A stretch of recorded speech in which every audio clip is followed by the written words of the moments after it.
ചില ആളുകൾ നടക്കാൻ പറ്റണില്ല എന്ന് പറഞ്ഞു OP-യിൽ വരും. ഒരു പ്രായം 60-70 വയസ്സായ ഒരാൾ നടക്കാൻ പറ്റില്ല എന്ന് പറഞ്ഞാൽ സാധാരണ മുട്ടിന് തേയ്മാനൊക്കെയാണ് നമ്മൾ നോക്കുക. മുട്ടിന് തേയ്മാനുണ്ടോ? ഇപ്പോൾ കുറേ കാര്യങ്ങൾ നോക്കാണ്ട്. ഒരാൾക്ക് നടക്കാൻ പറ്റണില്ല എന്ന് പറഞ്ഞാൽ അവിടെ നമ്മൾ എന്തൊക്കെ നോക്കണം അല്ലേ? അയാളുടെ എല്ലുകൾക്ക് പൊട്ടിയാൽ നടക്കാൻ പറ്റില്ല, അയാളുടെ മസിൽ മുറിഞ്ഞാൽ അയാൾക്ക് നടക്കാൻ പറ്റില്ല, അയാളെ ജോയിൻറ്റിന് അസുഖം വന്ന് വാദം പിടിച്ച് വീക്കും നീരൊക്കെ വന്നാൽ അയാൾക്ക് നടക്കാൻ പറ്റില്ല, അയാളെ തലച്ചോറിൽ രക്തോട്ടം കുറഞ്ഞാൽ അയാൾക്ക് നടക്കാൻ പറ്റില്ല, ഒരു ഭാഗം കുഴഞ്ഞു പോകും. അയാളെ തലച്ചോറിൽ നിന്ന് മസിലിലേക്ക് വരുന്ന സിഗ്നലുകൾ, നെർവിലെ നാഡികൾ, അതിലെ സിഗ്നൽ മര്യാദയ്ക്ക് വരുന്നില്ലെങ്കിൽ നടക്കാൻ പറ്റില്ല. ഈ സിഗ്നൽ എന്ന് പറഞ്ഞാൽ സോഡിയം കൊണ്ടാണ്, സോഡിയം ചാനലിലാണ് ഈ സിഗ്നൽ പോകുന്നത്. അതുകൊണ്ട് സോഡിയം കുറഞ്ഞാൽ കയ്യും കാലും തളരും, മസിൽ ബലം കുറയും. അങ്ങനെ എത്രയോ അസുഖങ്ങൾ നടക്കാൻ പറ്റാത്ത അസുഖങ്ങൾ. പിന്നെ കോർഡിനേഷൻ, നമുക്ക് നടക്കണം എന്നുണ്ടെങ്കിൽ ഇതൊക്കെ ഉണ്ടെങ്കിലും നമ്മൾ ബാലൻസ് കിട്ടണം. നടക്കണം എന്നുണ്ടെങ്കിൽ മസിൽ വർക്ക് ചെയ്യുന്നുണ്ട്, എല്ലിന് കുഴപ്പമില്ല, ജോയിൻറ്റിന് കുഴപ്പമില്ല, ഒന്നിനും കുഴപ്പമില്ല, പക്ഷേ നമുക്ക് ബാലൻസ് ഇല്ല, നമ്മൾ വീഴും. ഇപ്പം ഇത്രയേറെ സംവിധാനങ്ങളെ നിലനിർത്തുന്ന, ഇതെല്ലാം സൗജന്യമായി നൽകിയ, ഇതിനൊന്നും ഒരു മെയിൻ്റനൻസ് ചാർജും ചോദിച്ചിട്ടില്ല. നമ്മൾ ഏതൊരു മെഷീൻ വാങ്ങുമ്പോഴും, ഇപ്പോൾ നിങ്ങൾ ഒരു ഡയാലിസിസ് മെഷീൻ, നമ്മളിപ്പോൾ ഒരു ഡയാലിസിസ് സെൻറ്റർ സൗജന്യമായിട്ട് ഡയാലിസിസ് ചെയ്യുന്ന നമ്മളെ കരുണ ക്യാൻസർ ഹോസ്പിറ്റൽ ചമ്മാട്, അവിടെ 31 ഡയാലിസിസ് മെഷീൻ ഉണ്ട്. 31 മെഷീൻ. അത് 5 വർഷം കഴിഞ്ഞപ്പം അതിൻ്റെ അതിൻ്റെ മെയിൻ്റനൻസ് കോൺട്രാക്റ്റ് പുതുക്കണം. ഒരു മെഷീന് വളരെ ഭീമമായ സംഖ്യയാണ് മെയിൻ്റനൻസ് കോൺട്രാക്റ്റ്. അതായത് ഒരു ഡയാലിസിസ് മെഷീൻ 5 വർഷം കഴിഞ്ഞാൽ പിന്നെ കമ്പനി അത് സർവീസ് ചെയ്തു തരണമെങ്കിൽ അതിന് നമ്മൾ പൈസ കൊടുക്കണം. നിങ്ങൾ ആലോചിച്ച് നോക്കി, എത്ര വർഷങ്ങളായി ചലിച്ചുകൊണ്ടിരിക്കുന്ന നമ്മുടെ ഹൃദയം, നിങ്ങൾ എന്തെങ്കിലും മെയിൻ്റനൻസ് ചാർജ് കൊടുക്കണ്ടോ? നമ്മുടെ കിഡ്നി അല്ലേ, ഒരു സാധനം, ഒരു മെഷീന് നമ്മൾ എന്തെങ്കിലും ഒരു ഇലക്ട്രിക് സാധനം നമ്മൾ പെരിയ കൊണ്ടുപോയി ഫിറ്റ് ചെയ്താൽ അതിന് ഒരു സമയമുണ്ട്. ആ സമയം കഴിഞ്ഞാൽ പിന്നെ കേടരും. സർവീസ് ചെയ്യണമെന്ന് പറയും. ഇത് കൃത്യമായി സർവീസ് ചെയ്യാത്തത് കൊണ്ടാണ് ഇത് കേടെന്നതാണ് പറയാം. ഇപ്പോൾ ഒരു 0 മെയിൻ്റനൻസ് ചാർജ്, നമ്മൾ എന്തെങ്കിലും ഒരു മെയിൻ്റനൻസ് ചാർജ് അടക്കണില്ല. ഇതെല്ലാം ഔദാര്യമായി സൗജന്യമായി നൽകിയ ഒരല്ലാഹുവിനെ കുറിച്ച് നമ്മൾ എന്തുകൊണ്ട് അത്ര സീരിയസ് ആയിട്ട് ആലോചിക്കുന്നില്ല എന്നുള്ളതാണ്. നമ്മളെന്താ വെച്ചാൽ നമ്മൾ യാന്ത്രികമായിട്ട് അങ്ങനെ ജീവിച്ച് പോവുകയാണ്. നമ്മൾ മരിസ്കരിച്ചു, നമ്മൾ കുറേ അള്ളാഹു അക്ബർ ചൊല്ലിയിട്ടുണ്ട് അല്ലേ? അള്ളാഹു അക്ബർ എന്ന് പറയുമ്പോൾ അള്ളാഹു ഏറ്റവും വലിയവനാണ് എന്ന നമ്മൾ ഞാൻ ഈ പറഞ്ഞ ഒരു 10-60 തവണയെങ്കിലും ഈ ഒരു കുറഞ്ഞ സമയം കൊണ്ട് നമ്മൾ ഉച്ചരിച്ച ആ അള്ളാഹു അക്ബർ, അപ്പോൾ അള്ളാഹുവിനോട് സ്നേഹമുണ്ട് എന്ന് നമ്മൾ പ്രഖ്യാപിക്കണമെങ്കിൽ സഹോദരങ്ങളെ, അത് വെറുതെ പ്രഖ്യാപിച്ചാൽ പോരാ, അത് ജീവിതം കൊണ്ട് തെളിയിക്കണം. അവിടെയാണ് വ്യത്യാസം അല്ലേ? കുറേ ആൾക്കാർ വണ്ടിയിലൊക്കെ സ്റ്റിക്കർ തൂക്കും അല്ലേ, അള്ളാ എന്നൊക്കെ പറഞ്ഞിട്ട് സ്റ്റിക്കർ ഉണ്ടാവും, പെരിയിൽ സ്റ്റിക്കർ ഒട്ടിക്കും. അതൊരു ബർക്കത്ത് കിട്ടാൻ വേണ്ടി ഒട്ടിക്കണാണ്. അല്ലെ സ്റ്റാറ്റസ് ഇടും കുറേ ആൾക്കാർ. ഇതെങ്ങനെയൊക്കെ സ്റ്റാറ്റസ് ഇട്ടുകൊണ്ടോ സ്റ്റിക്കർ ഒട്ടിച്ചുകൊണ്ടോ നമുക്ക് അള്ളാഹുവിനോട് സ്നേഹമുണ്ടോ? ഇൻ കുന്തും തുഹിബ്ബൂനല്ലാഹ ഫത്തബിഊനി യുഹ്ബിബുക്കുമുല്ലാഹ് എന്നാണ്. നിങ്ങൾ അള്ളാഹുവിനെ സ്നേഹിക്കുന്നുണ്ടെങ്കിൽ ഇൻ കുന്തും തുഹിബ്ബൂനല്ലാഹ ഫത്തബിഊനി, നിങ്ങൾ എന്നെ പിൻപറ്റണം എന്നാണ്. അള്ളാഹിൻ്റെ റസൂലിനെ പിൻപറ്റണം. അള്ളാഹുവിൻ്റെ റസൂലിനെ ജീവിതത്തിലൂടെ പിൻപറ്റുമ്പോഴാണ് നമ്മൾ അള്ളാഹുവിനെ സ്നേഹിക്കുന്നു എന്ന് നമ്മൾ പറയുന്നതിൽ ആത്മാർത്ഥത ഉണ്ട് എന്ന് നമുക്ക് അള്ളാഹ്ക്ക് കാണിച്ചു കൊടുക്കാൻ പറ്റും. അപ്പോൾ അതെങ്ങനെയാണ് സഹോദരങ്ങളെ? അത് അള്ളാഹുവും റസൂലും കൽപ്പിച്ച പോലെ ജീവിക്കുമ്പോഴാണ്.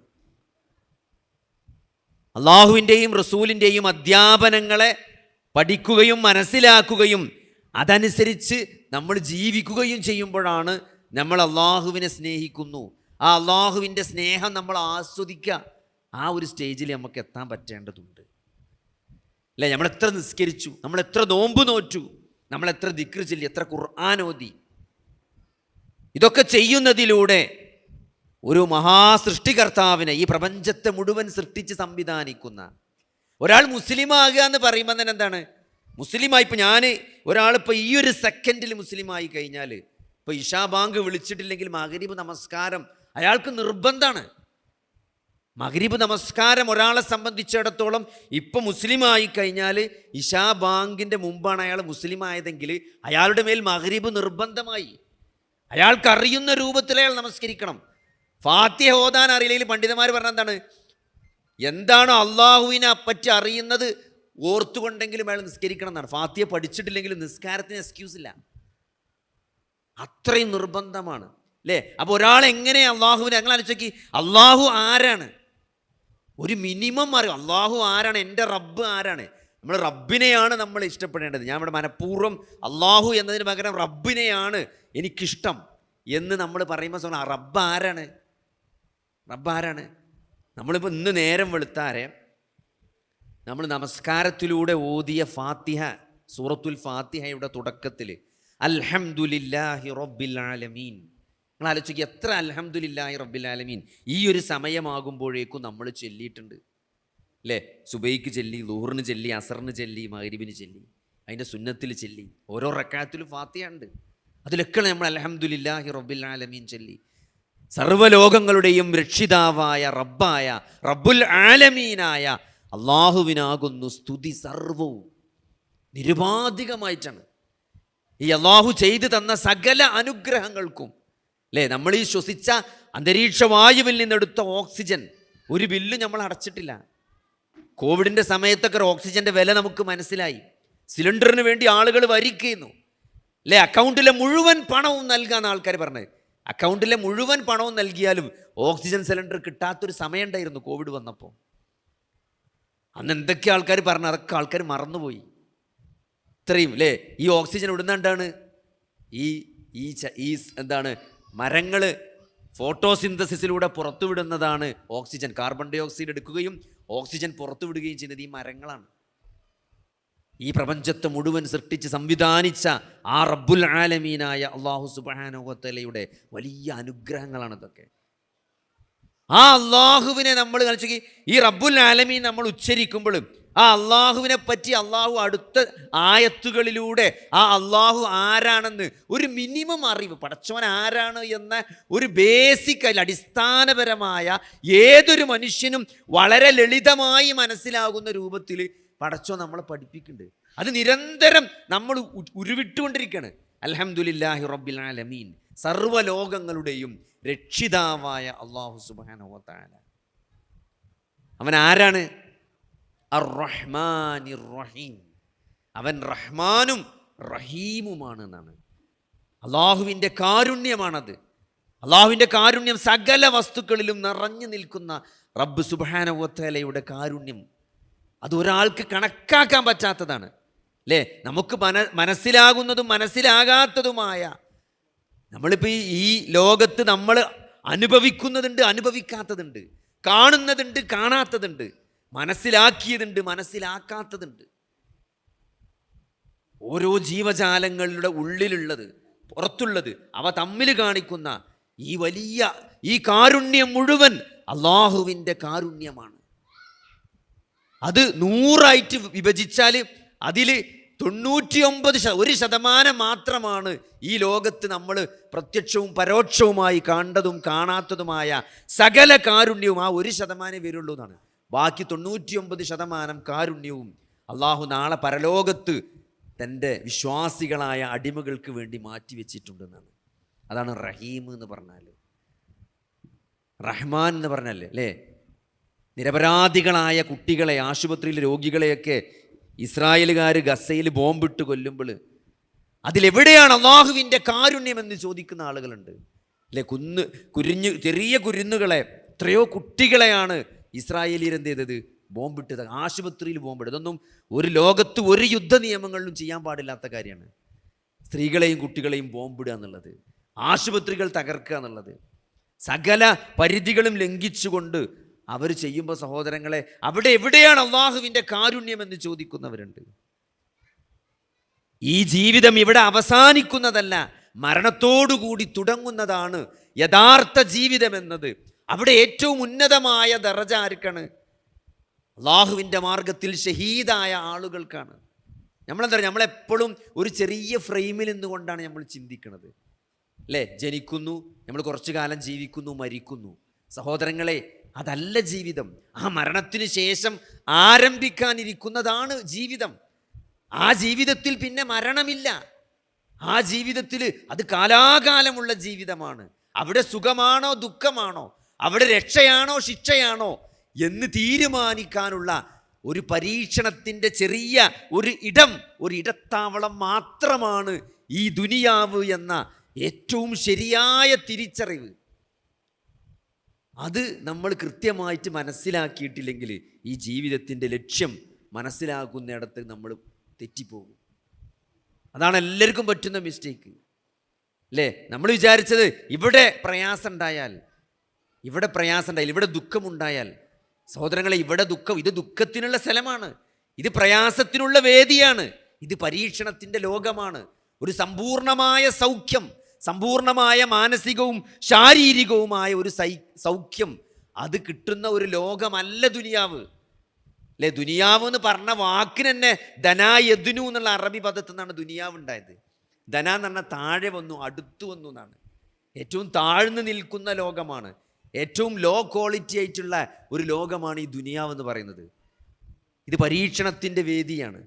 അപ്പോൾ അതുകൊണ്ട് നമ്മൾ അള്ളാഹുവിനെ കുറിച്ച് കൃത്യമായിട്ട് മനസ്സിലാക്കുന്നതിലൂടെ, അള്ളാഹുവിനെ കുറിച്ച് എങ്ങനെ അറിയാം? അള്ളാഹുവിൻ്റെ നാമങ്ങളിലൂടെയും അള്ളാഹുവിൻ്റെ ഗുണങ്ങളിലൂടെയും വിശേഷണങ്ങളിലൂടെയും അവൻ്റെ പ്രവർത്തനങ്ങളിലൂടെയുമാണ് ഒരാൾ അള്ളാഹുവിനെ പറ്റി അറിയാം. അള്ളാഹു റഹ്മാനാണ്, അള്ളാഹു റഹീമാണ്, അള്ളാഹു ഗഫൂറാണ്, അള്ളാഹു പുറത്തു തരുന്നവനാണ്, അള്ളാഹു കരുണ ചെയ്യുന്നവനാണ്, അള്ളാഹു അങ്ങേയറ്റം സ്നേഹമുള്ളവനാണ്, വദൂദാണ് അല്ലേ? നമ്മൾ കുട്ടിക്കൊരു പന്ത് കുറേ കരഞ്ഞ് നമ്മൾ പുതിയൊരു പന്ത് വാങ്ങിക്കൊടുത്തപ്പോഴേ പറഞ്ഞ കണ്ടീഷൻ എന്താണ് നോക്കാം? പെരൻ്റെ ഉള്ളിൽ കളിച്ചരുത് കേട്ടോ, ഇവിടെ തട്ടി ലൈറ്റും ഫാനും ഇവിടുത്തെ ഗ്ലാസ്സും ഒന്നും പൊട്ടിച്ചരുത്, പന്ത് പുറത്തേക്ക് കളിച്ചാൻ പാടുള്ളൂ, മഴയത്ത് കളിച്ചാൻ പാടില്ല, സ്കൂൾ വിട്ട് വന്ന് വെയിലത്ത് കളിച്ചാൻ പാടില്ല, 5 മണിക്ക് ശേഷം അല്ലെങ്കിൽ അസർ സ്കരിച്ചിട്ടേ കളി പാടുള്ളൂ, മഗ്‌രിബിന് മുമ്പ് കളി നിർത്തണം, മരിബാങ്ക് കൊടുത്താൽ പന്ത് ഇവിടെ കൊണ്ടുവരണം, അങ്ങനെ കുറേ ഷർത്തൊക്കെ പറഞ്ഞ് നമ്മളൊരു പന്ത് വാങ്ങിക്കൊടുത്ത് വിചാരിച്ച്. ഷർത്തൊന്നും പാലിക്കാതെ നട്ടുച്ചക്ക് പന്ത് പുറത്ത്, മഗ്‌രിബിന് ശേഷം പന്ത് പെരൻ്റെ ഉള്ളിൽ, ക്ലോക്ക് പൊട്ടിച്ച്, ജനലിൻ്റെ ഗ്ലാസ് പൊട്ടിച്ച്, എന്താ നിങ്ങൾ ചെയ്യുക? നല്ല ദേഷ്യമുള്ളവരാണെങ്കിൽ കാറ്റൊഴിച്ച് വിടും പന്ത്, ഇനി കൊടുക്കണ്ടല്ല കുറച്ച് ദിവസത്തിന്. കുറച്ചാൾക്കാർ ചിലപ്പോൾ മാറ്റി വെക്കും. ഞാൻ പറഞ്ഞാൽ തരാം, നമ്മളെ മനുഷ്യൻ്റെ ഒരു സ്വഭാവം കാണാനാണ്, മനുഷ്യൻ്റെ ഒരു സ്വഭാവങ്ങൾക്ക് മനസ്സിലാക്കി തരാൻ വേണ്ടി പറഞ്ഞതാണ്. നമ്മളൊരാളെ പണിക്ക് വിളിച്ചിട്ട് നമ്മൾ പറഞ്ഞ രൂപത്തിലൊന്നും അയാൾ പണിയെടുക്കണില്ല അല്ലേ? നമ്മൾ കുറച്ച് ചെത്തിക്കോരാൻ വേണ്ടി വിളിച്ചു, അങ്ങനെ മൊബൈലിൽ കളിച്ചിരിക്കുകയാണ്.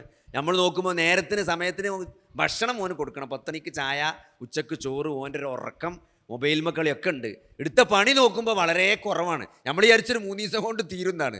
ഈ പോക്കുകൊണ്ട് ഇതൊരാഴ്ച കൊണ്ട് തീരുന്ന കോലല്ല. നമ്മളെന്താ പറയുക, ഒരു ദിവസം നമ്മൾ നോക്കി, 2-ാമത്തെ ദിവസം നമ്മൾ നോക്കിയിട്ട് അറിയും നാളെ മുതൽ ഇനി വരണ്ട അറിയും. പിരിച്ചുവിട്ടിട്ട് നാളെ മുതൽ ഇനി വരണ്ട, ഞാൻ ഞായറാഴ്ച ഇച്ചനെടുക്കാൻ പറ്റുമെന്ന് പറയും. നമ്മളെന്നെ പറ്റുമെങ്കിൽ എടുക്കുന്നത്. അതെന്താ സഹോദരങ്ങളെ, നിങ്ങൾ ആലോചിച്ച് നോക്കി, നമ്മൾ അല്ലാഹു സുബ്ഹാനഹു വ തആല ഈ ഭൂമിയിലേക്ക് അയച്ചത് വമാ ഖലഖ്തുൽ ജിന്ന വൽ ഇൻസ ഇല്ലാ ലിയഅ്ബുദൂനി, എന്നെ മാത്രം ആരാധിക്കാനാണ്, അള്ളാഹുവിനെ മാത്രം ആരാധിക്കാനാണ് അല്ലാഹു സുബ്ഹാനഹു വ തആല ജിന്നുവർഗത്തെയും മനുഷ്യവർഗത്തെയും ഭൂമിയിലേക്ക് അയച്ചത്. എന്താ ആരാധിക്കുക എന്ന് പറഞ്ഞാൽ? അള്ളാഹുവിന് ഇഷ്ടപ്പെട്ട വാക്കുകളും പ്രവൃത്തികളും, പ്രത്യക്ഷവും പരോക്ഷവുമായ വാക്കുകളും പ്രവൃത്തികളും ഉൾപ്പെടുന്ന എല്ലാ കാര്യങ്ങളാണ് ഇബാദത്ത് എന്ന് പറഞ്ഞാൽ അല്ലേ? അള്ളാഹ്ക്ക് ഇഷ്ടപ്പെട്ട കാര്യങ്ങൾ ചിന്തിക്കുക, പ്രവർത്തിക്കുക, ചെയ്യുക, പറഞ്ഞു കൊടുക്കുക, അതാണ് ഇബാദത്ത് എന്ന് പറഞ്ഞാൽ. അതിലെല്ലാം പെടും. അതിനു വേണ്ടിയാണ് അല്ലാഹു സുബ്ഹാനഹു വ തആല നമ്മളെ സൃഷ്ടിച്ചത്. അപ്പം അത് നമ്മൾ ചെയ്യാതിരുന്നിട്ട്, നിങ്ങൾ ആലോചിച്ച് നോക്കി, നമ്മൾ സമയത്തിന് നമസ്കരിക്കുന്നില്ല. ഇന്ന് നമ്മൾ എത്ര ഖുർആൻ ഓതിയിട്ടുണ്ട്? നമ്മൾ ഇന്ന് എത്ര ആയത്ത് ഉച്ചരിച്ചിട്ടുണ്ട്? ഇന്ന് എത്ര ആയത്ത് ഓതിയിട്ടുണ്ട് അല്ലേ? ഇന്ന് നമ്മൾ നിസ്കരിച്ച പോട്ടെ, നമ്മൾ നിസ്കാരത്തിൽ ഏതെങ്കിലും ഒരു ഫാത്തിഹ ഓതിയ സമയത്ത് ആ ഫാത്തിഹൻ്റെ അർത്ഥമെങ്കിലും ഒന്ന് ആലോചിച്ചിട്ടാണോ നമ്മൾ ഫാത്തിഹ ഓതിയിട്ടുള്ളത്? അപ്പോൾ ഇത്രയും നമ്മൾ അള്ളാഹു കൽപ്പിച്ച ആരാധനകളിൽ പോലും ഇത്രയും അലംഭാവം പുലർത്തിയിട്ടുണ്ടെങ്കിൽ, അള്ളാഹു കൽപ്പിച്ചതിന് വിരുദ്ധമായി ചെയ്തിട്ടുണ്ടെങ്കിൽ അല്ലേ, അള്ളാഹുവിനെ ആരാധിക്കുന്നതിന് പകരം, അള്ളാഹുവിനെ വിളിച്ച് പ്രാർത്ഥിക്കുന്നതിന് പകരം അള്ളാഹു അല്ലാത്തവരെ വിളിച്ച് പ്രാർത്ഥിക്കുക. നിങ്ങൾ ആലോചിക്കുക, എത്ര ഗൗരവമുള്ള വിഷയമാണ്, എത്ര ഗൗരവമുള്ള വിഷയമാണ് അല്ലേ? അള്ളാഹു മാത്രമാണ് ആരാധനക്കർഹൻ, അള്ളാഹു മാത്രമാണ് എൻ്റെ അസുഖത്തെ മാറ്റിത്തരാൻ കഴിവുള്ളവൻ, അള്ളാഹു മാത്രമാണ് എന്നിരിക്കെ ഞാൻ ഏതെങ്കിലും ജാറത്തിലോ ഏതെങ്കിലും സ്ഥലത്തോ പോയിട്ട് അവിടുത്തെ വല്ല വെള്ളമോ നൂലോ നെയ്യോ കൊണ്ടുവന്നിട്ട് അതിലെൻ്റെ രോഗം മാറുമെന്ന് വിശ്വസിക്കുന്നുണ്ടെങ്കിൽ സഹോദരങ്ങളെ, അള്ളാഹുവിന് നമ്മൾ നൽകിയ വില എന്താണ്? അസുഖം മാറ്റാൻ അള്ളാഹുവിന് മാത്രമേ കഴിയുള്ളൂ അല്ലേ? നമ്മളിപ്പോൾ ഗുളിക കുടിക്കുമ്പോഴും നമ്മൾ പനി വന്ന് പാരസെറ്റമോൾ കഴിക്കുമ്പോഴും നമ്മൾ വിശ്വസിക്കുന്നത് എന്താണ്? അള്ളാഹുവാണ് എൻ്റെ പനിയെ മാറ്റിത്തരുന്നതെന്നാണ് അല്ലേ? അതാണൊരു വിശ്വാസിയുടെ നിലപാടതാണ്. അപ്പോൾ അതുകൊണ്ട് സഹോദരങ്ങളെ, ഇവിടെ എൻ്റെ ജീവിതത്തെ ബാധിച്ച ഒരു പ്രയാസം അത് അള്ളാഹുവിന് മാത്രമേ നീക്കിത്തരാൻ കഴിയുള്ളൂ എന്ന് വിശ്വസിക്കുന്നതിന് പകരം അതിന് ഇന്ന ആളുകൾക്കൊക്കെ അതിന് കഴിയും അല്ലേ, അവരുടെ ബർക്കത്തുണ്ടെങ്കിൽ അവർ വിചാരിച്ചാൽ അതിന് കഴിയുമെന്ന് വിചാരിച്ച് ഇപ്പോൾ മാനസികമുള്ള ആളുകൾ എന്താണ് നാഗൂരിലേക്ക് പോകുന്നു. ചില ജാറങ്ങളിൽ അവിടെ മാനസികമുള്ളവർ പോയാൽ അവിടെ എന്തൊക്കെ അവിടുത്തെ ഹോജയുടെ അല്ലെങ്കിൽ അവിടുത്തെ മർമറിഞ്ഞു പോയ ആളുടെ എന്തൊക്കെയോ ബർക്കത്ത് കൊണ്ട് നമ്മളെ മാനസികം മാറുമെന്ന് വിശ്വസിച്ചുകൊണ്ട് ഒരാൾ പോയാൽ സഹോദരങ്ങളെ, അത് എത്ര വലിയ അപരാധമാണ്. നിങ്ങൾ ആലോചിച്ച് നോക്കി, അള്ളാഹു സുബ്ഹാനഹു വ തആല എത്ര കൃത്യമായിട്ടാണ് അള്ളാഹുവിനെ മാത്രം ആരാധിക്കണം, അള്ളാഹുവിനെ മാത്രം വിളിച്ച് പ്രാർത്ഥിക്കണം. നമ്മൾ നിസ്കാരത്തിൽ ഇയ്യാക നഅ്ബുദു വ ഇയ്യാക നസ്തഈൻ, ഞാൻ നിന്നെ മാത്രം ആരാധിക്കുന്നു, നിന്നോട് മാത്രമേ സഹായം തേടുകയുള്ളൂ എന്ന് നമ്മൾ പറയുമ്പോഴുള്ള ആ സഹായം അള്ളാഹു അല്ലാത്തൊരാളോട് ചോദിക്കുക എന്ന് പറഞ്ഞാൽ അത് ശിർക്കാണ്. അള്ളാഹുവിന് നമ്മൾ നൽകിയ വില എന്താണപ്പോൾ? അപ്പോൾ അവിടെ നമ്മൾ അള്ളാഹുവിന് നൽകേണ്ട ബാധ്യത, അള്ളാഹുവിന് നൽകേണ്ട ഹക്ക് നൽകാതിരിക്കുക എന്ന് പറഞ്ഞാൽ അത് അള്ളാഹുവിനോട് കാണിക്കുന്ന ഏറ്റവും വലിയ നന്ദികേടാണ്. അപ്പോൾ അർ-റഹ്മാനിർ റഹീം മാലിക് യൗമിദ്ദീൻ, ഇങ്ങനെ നമ്മൾ ഫാത്തിഹയിൽ ഓതുന്ന അള്ളാഹുവിൻ്റെ നാമങ്ങളിലൂടെ അള്ളാഹു റഹ്മാനാണ്, അള്ളാഹു റഹീമാണ്, അള്ളാഹു വദൂദാണ്, അള്ളാഹു ഗഫൂറാണ് അല്ലേ? അപ്പോൾ നമ്മൾ ഇങ്ങനെയൊക്കെ നന്ദികേട് കാണിച്ചിട്ടും, ഈ തരത്തിലൊക്കെ നമ്മൾ നന്ദികേട് കാണിച്ചിട്ടും അള്ളാഹു നമുക്ക് നൽകുന്ന അനുഗ്രഹങ്ങൾ അത് പിൻവലിച്ചിട്ടില്ല. നിങ്ങൾ ആലോചിച്ച് നോക്കി അല്ലേ? നമ്മൾ കുട്ടീൻ്റെ പന്തെടുത്തതുപോലെ അള്ളാഹു നമുക്ക് നൽകിയ ഓക്സിജൻ അള്ളാഹു വിത്ഡ്രോ ചെയ്തിട്ടില്ല, പിൻവലിച്ചിട്ടില്ല അല്ലേ? നമ്മളെ കിണറ്റിലെ വെള്ളം വറ്റിയിട്ടില്ല. നമുക്ക് നിലനിൽക്കുന്ന സകല അനുഗ്രഹങ്ങളും അള്ളാഹു നമുക്ക് നിലനിർത്തി തന്നിട്ടുണ്ട്. തികച്ച നന്ദികേട് കാണിച്ചിട്ട് പോലും ആ അനുഗ്രഹങ്ങളിലൊന്നും അള്ളാഹു ഒരു കുറവും വരുത്തിയിട്ടില്ല എന്ന് പറയുമ്പം അള്ളാഹു എത്രത്തോളം സഹനശീലനാണ്, അള്ളാഹു എത്രത്തോളം ഔദാര്യവാനാണ്. ഒരാൾ നമ്മൾ ആക്രമിച്ചു, എന്നിട്ട് നമ്മളത് മാപ്പ് കൊടുത്തു, എന്നിട്ട് നമ്മൾ പറഞ്ഞു ഇനി അതങ്ങനെ ചെയ്യരുതെന്ന് പറയുമ്പം വീണ്ടും ആ തെറ്റ് ആവർത്തിക്കുന്ന ഒരാളോട് നമ്മുടെ സമീപനം എന്തായിരിക്കും? എന്നാൽ അല്ലാഹു സുബ്ഹാനഹു വ തആല എത്രത്തോളം ആകാശത്തിൻ്റെ ഉച്ചിയോളം പാപങ്ങൾ ചെയ്താലും അള്ളാഹു അത് പുറത്തു തരുമെന്നാണ് അല്ലേ? ഖുദ്സിയായ ഹദീസിൽ കാണാം, ഇബ്ലീസ് ശപഥം ചെയ്തു എന്നാണ്. എന്ത്? മനുഷ്യനെ അവൻ്റെ തൊണ്ടയിൽ റൂഹെത്തുന്നത് വരെ ഇബ്ലീസ് വഴി പിഴപ്പിച്ചുകൊണ്ടേയിരിക്കുന്നതാണ്. നിന്റെ അടിമയെ എന്ത് ചെയ്യും? ഞാൻ വഴി പിഴപ്പിച്ചുകൊണ്ടേയിരിക്കുന്നതാണ്. നരകത്തിലെത്തിക്കാനുള്ള സകല അടവുകളും പിശാച് പയറ്റുമെന്നാണ്. അങ്ങനെ മനുഷ്യനെ എന്തെങ്കിലും മാർഗത്തിൽ ഏതെങ്കിലും വിധേന നരകത്തിൽ എത്തിക്കാനാണ് പിശാച് ശ്രമിക്കുക എന്നാണ്. അപ്പോൾ അല്ലാഹു സുബ്ഹാനഹു വ തആല അതിന് കൊടുത്തൊരു മറുപടി ഉണ്ട്. എന്താ പറയുക? എൻ്റെ അടിമ എത്ര തന്നെ തെറ്റ് ചെയ്താലും അവൻ പശ്ചാത്തപിക്കുന്ന കാലത്തോളം ഞാൻ അവന് പുറത്തു കൊടുത്തുകൊണ്ടേയിരിക്കുന്നതാണ്. അത്രയും കാരുണ്യവാനായ, അത്രയും പാപങ്ങൾ പൊറുക്കുന്ന ഗഫൂറായ റഹീമായ ഒരു അള്ളാഹുവിനെ നിങ്ങൾ എങ്ങനെ സ്നേഹിക്കാതിരിക്കുന്നതാണ്? ഇപ്പോൾ ആശുപത്രിയിൽ ആത്മഹത്യക്ക് ശ്രമിച്ചിട്ട് ആൾക്കാർ വരലുണ്ട്. ആത്മഹത്യക്ക് ശ്രമിച്ചിട്ട് ഇപ്പോൾ ഈ ആത്മഹത്യൻ്റെ കാരണം നമ്മൾ നോക്കുമ്പോൾ എപ്പോഴും എന്താ വെച്ചാൽ ജീവിതത്തിൽ സന്തോഷമില്ലാത്തത്, സങ്കടം, അമിതമായ സങ്കടം വരിക, ഒരു സന്തോഷമില്ലാത്ത അവസ്ഥ. എന്താ ഇപ്പോൾ ജീവിതത്തിൽ ഇങ്ങനെ ഒരു സന്തോഷമില്ലാത്തത്? എന്ത് കിട്ടിയാലും സന്തോഷമില്ല. അതെന്താരോ നമ്മൾ മനസ്സിലാക്കണം. അടിസ്ഥാനപരമായി ആദമിൻ്റെ മകൻ അള്ളാഹിൻ്റെ റസൂല് പഠിപ്പിച്ചൊരു കാര്യമാണത്. അള്ളാഹിൻ്റെ റസൂല് എന്തൊക്കെ പഠിപ്പിച്ചണോ സഹോദരങ്ങളെ, അതൊക്കെ ഹക്കാണ്, സത്യമാണ്. അതൊക്കെ ആദമിൻ്റെ മനുഷ്യൻ്റെ വായ നിറക്കുന്നത് മണ്ണല്ലാതെ മറ്റൊന്നുമല്ല എന്നാണ്. മണ്ണുകൊണ്ടേ അവൻ്റെ വായ നിറക്കുള്ളൂ എന്നാണ്. കാരണം മരിച്ചാലേ ഓൻ്റെ ആശ തീരുള്ളൂ എന്നാണ്. നിങ്ങൾ വെച്ചാൽ നമ്മളിപ്പോൾ ഒരു ചെറിയ തുടക്കത്തിൽ ഒരു കച്ചവടം നടത്തുന്ന ആളാണെങ്കിൽ അയാളെന്താ പറയുക, എൻ്റെ കച്ചവടം ഒന്ന് മെച്ചപ്പെട്ട്, ഒരു പെട്ടിപ്പീടി നടത്തുന്നതിൻ്റെ എന്താ കച്ചവടം ഒന്ന് മെച്ചപ്പെട്ട് ഈ പെട്ടിപ്പീടി ഒന്ന് കുറച്ച് നല്ലൊരു ഷോപ്പാക്കിയെങ്കിൽ എന്നാണ് ഓൻ വിചാരിച്ചത്. കച്ചവടം ഒന്ന് കൂടിയാൽ പിന്നെന്താ വെച്ചാൽ ഓൻ്റെ ആഗ്രഹം കുറച്ചും കൂടി വലിയൊരു പീടിയേക്കാരം, ഒരു പലചരക്കു കട പിന്നെ വിചാരിച്ചെന്താ അറിയോ, ഓൻ്റെ അടുത്ത് കായുണ്ടായ സൂപ്പർ മാർക്കറ്റൊക്കെ ചെയ്യാം. ഒരു സൂപ്പർ മാർക്കറ്റ് സൂപ്പറായാൽ പിന്നെ ഓൻ തരോ അപ്പുറത്തങ്ങാടിയിൽ ഒന്നുകൂടി തുടങ്ങും, 2 സൂപ്പർ മാർക്കറ്റാവും അല്ലേ? പാലക്കാട് ജില്ലയിൽ മലപ്പുറം ജില്ലയിൽ 3-4 സൂപ്പർ മാർക്കറ്റായാൽ പിന്നെ ഓൻ്റെ നോട്ടം കെട്ടിക്കാരോ ദുബായിൽ ഒന്ന് തുടങ്ങാൻ പറ്റുമോ നെയ്ക്കാരം. ഓൻ്റെ നിസ്കാരം കൂടുകയെ, ഓൻ്റെ ദിക്റ് കൂടുകയെ, ഒരു പേജ് ഖുർആൻ ഓതുകയെ, അത് കൂടാൻ സാധ്യത കുറവാണ്. ഓൻ്റെ തിരക്ക് കൂടുള്ളൂ. ഓൻ ഇപ്പോൾ കുറച്ച് ദിവസം ദുബായിലും കുറച്ച് ദിവസം പിടിയേക്കാരോ. അവിടെ ഒരു ഷോപ്പ് ഇടാൻ പറ്റുമെന്ന് നോക്കാൻ പോയതാണ് അറിയും. സന്തോഷം ഉണ്ടാവില്ല. അപ്പോൾ കൂടുതൽ ടെൻഷനേക്കാരം. അവിടെ ദിർഹമിലാണ് ഇൻവെസ്റ്റ് ചെയ്യുക. അപ്പോൾ ഓന് ടെൻഷൻ കൂടും. ഇവിടെ ഏതെങ്കിലും ഷോപ്പിൽ കച്ചവടം കുറഞ്ഞാൽ, വലിയ ഷോപ്പാകുമ്പോൾ എന്താ കുഴപ്പം, ഞങ്ങൾ കുറേ ശമ്പളം കൊടുക്കേണ്ടി വരും.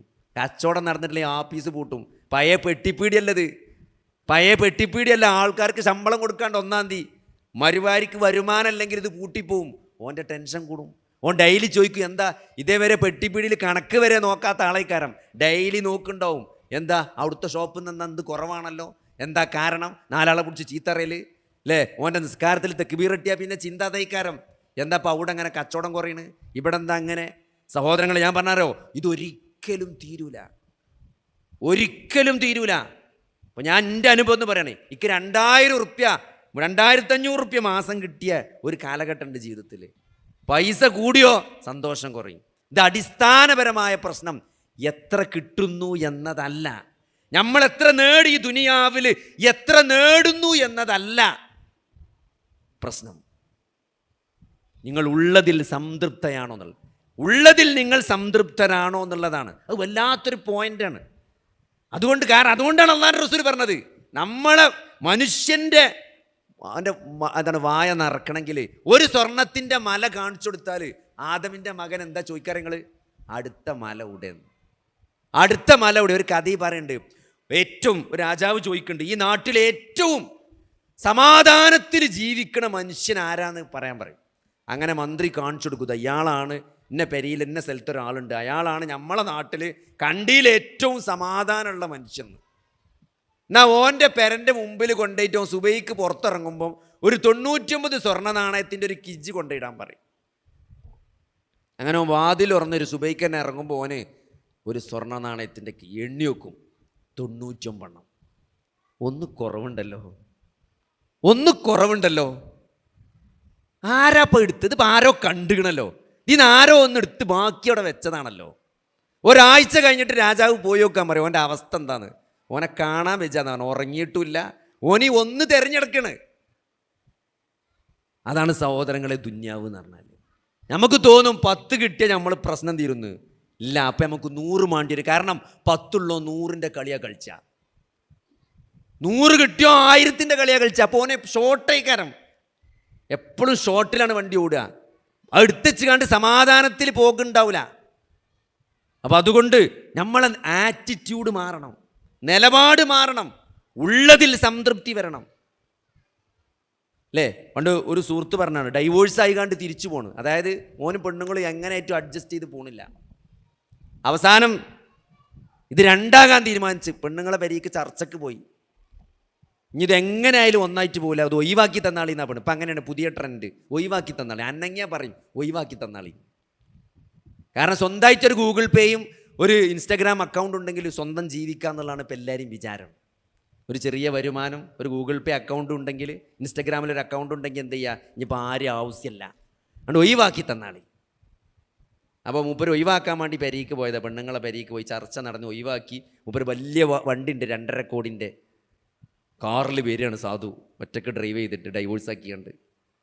അപ്പോൾ അങ്ങാടിയോടെ അങ്ങനെ വരുമ്പോണ്ട് പീഡിയക്കൊലായ്മ അങ്ങനെ അണ്ണാച്ചിയാൾ കെട്ടിപ്പിടിച്ച് കിടക്കണം, ആണുങ്ങളും പെണ്ണുങ്ങളൊക്കെ. എന്താ ഇപ്പോൾ ഒരു പെരയില്ല, മഴ അങ്ങനെ പെയ്യ, എന്ത് സുഖത്തിലാ പോലും കിടക്കണം. ഇവിടെ കോടിക്കണക്കിന് റുപ്യേൻ്റെ വണ്ടി ഉണ്ടായിട്ട് ഡൈവോഴ്സ് ആക്കി വരികയാണ്. അപ്പോൾ ഇതൊക്കെ നമ്മളെ തോന്നലാണ്, അതുണ്ടാവും. സുഖം എന്ന് പറഞ്ഞ സാധനം ഉണ്ടല്ലോ, അത് കായിയോണ്ട് ഒന്നുകൊണ്ട് കിട്ടൂല, അത് പടച്ചോൺ തരുന്നെ വേണം, അത് പടച്ചോൻ തരുന്നെ വേണം. അതിന് ഇങ്ങനത്തെ ഒരു മാനദണ്ഡേ അല്ല. നമ്മളടുത്ത് പൈസ ഉണ്ടോന്നോ, നമുക്ക് പെരണ്ടോന്നോ, നമുക്ക് കാറുണ്ടോന്നോ, നമുക്ക് എന്തെങ്കിലും പ്രശ്നങ്ങൾ ഉണ്ടോന്നോ ഇല്ലേന്നൊന്നുമല്ല. അത് അള്ളാൻ്റെ വലിയൊരു ഔദാര്യമാണ്. അത് കിട്ടണമെങ്കിൽ എന്താ പറയുക, അങ്ങനത്തെ ഒരു മാനസികാവസ്ഥയിൽ നമുക്ക് ജീവിക്കാൻ പറ്റും.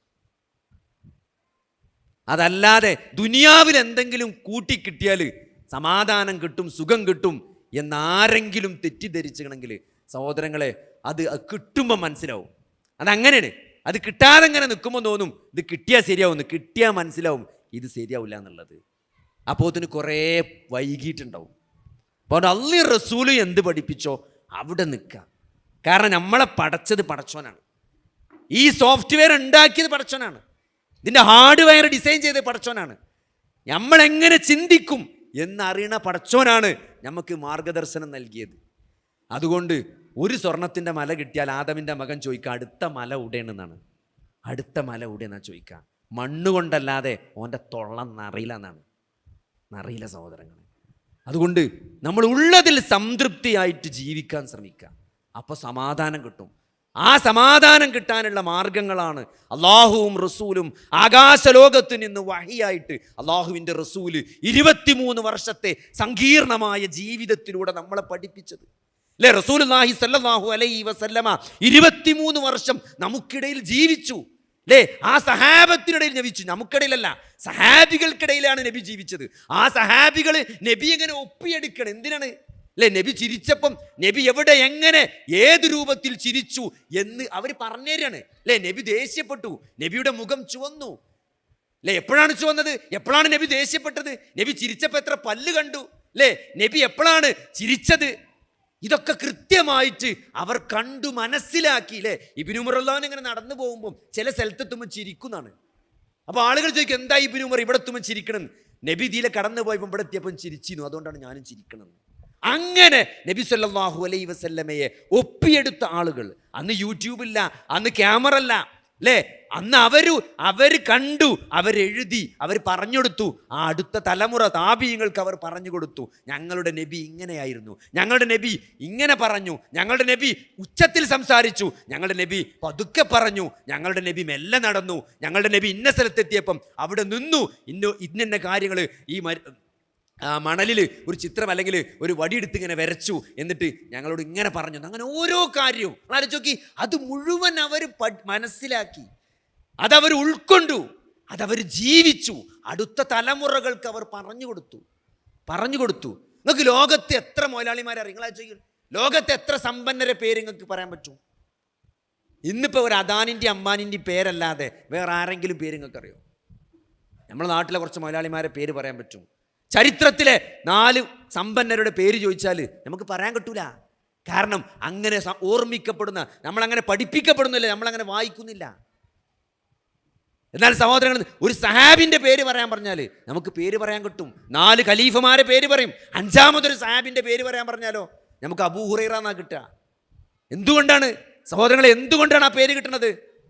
നബി സല്ലല്ലാഹു അലൈഹി വസല്ലമയെ കണ്ട്, ആ നബി സല്ലല്ലാഹു അലൈഹി വസല്ലമയുടെ കൂടെ ജീവിച്ച്, നബി സല്ലല്ലാഹു അലൈഹി വസല്ലമ വഫാത്തായതിനു ശേഷം ദീർഘകാലം ജീവിച്ച് നബിയെ കാണാത്ത ഒരു സമൂഹത്തിന് നബിയെ പറ്റി പറഞ്ഞു കൊടുത്തു. ഞങ്ങളുടെ നബി ഇങ്ങനെയായിരുന്നു, ഞങ്ങളുടെ നബി അത് ചെയ്തു, ഞങ്ങളുടെ നബി ഇത് ചെയ്തു, ഞങ്ങളുടെ നബി ഞങ്ങളോട് ഇങ്ങനെ പറഞ്ഞു, നമസ്കാരത്തിൽ ഇങ്ങനെ കൈകെട്ടണമെന്ന് പറഞ്ഞു, നമസ്കാരത്തിൽ സലാം വീട്ടുമ്പോൾ നബിയുടെ മുഖം ഞങ്ങൾ കണ്ടു, നബിയുടെ കവിള് ഞങ്ങൾ കണ്ടു, നബി സല്ലല്ലാഹു അലൈഹി വസല്ലമ ഞങ്ങളോട് ഇങ്ങനെ നിൽക്കാൻ പറഞ്ഞു, മടം പൊപ്പിച്ച് നിൽക്കാൻ പറഞ്ഞു, അടുത്തു നിൽക്കാൻ പറഞ്ഞു. അങ്ങനെ ഓരോ കാര്യവും അല്ലേ, ഹജ്ജ് ചെയ്തപ്പം ഇങ്ങനെ ചെയ്യിപ്പിച്ചേക്കാണ് ഹജ്ജ്.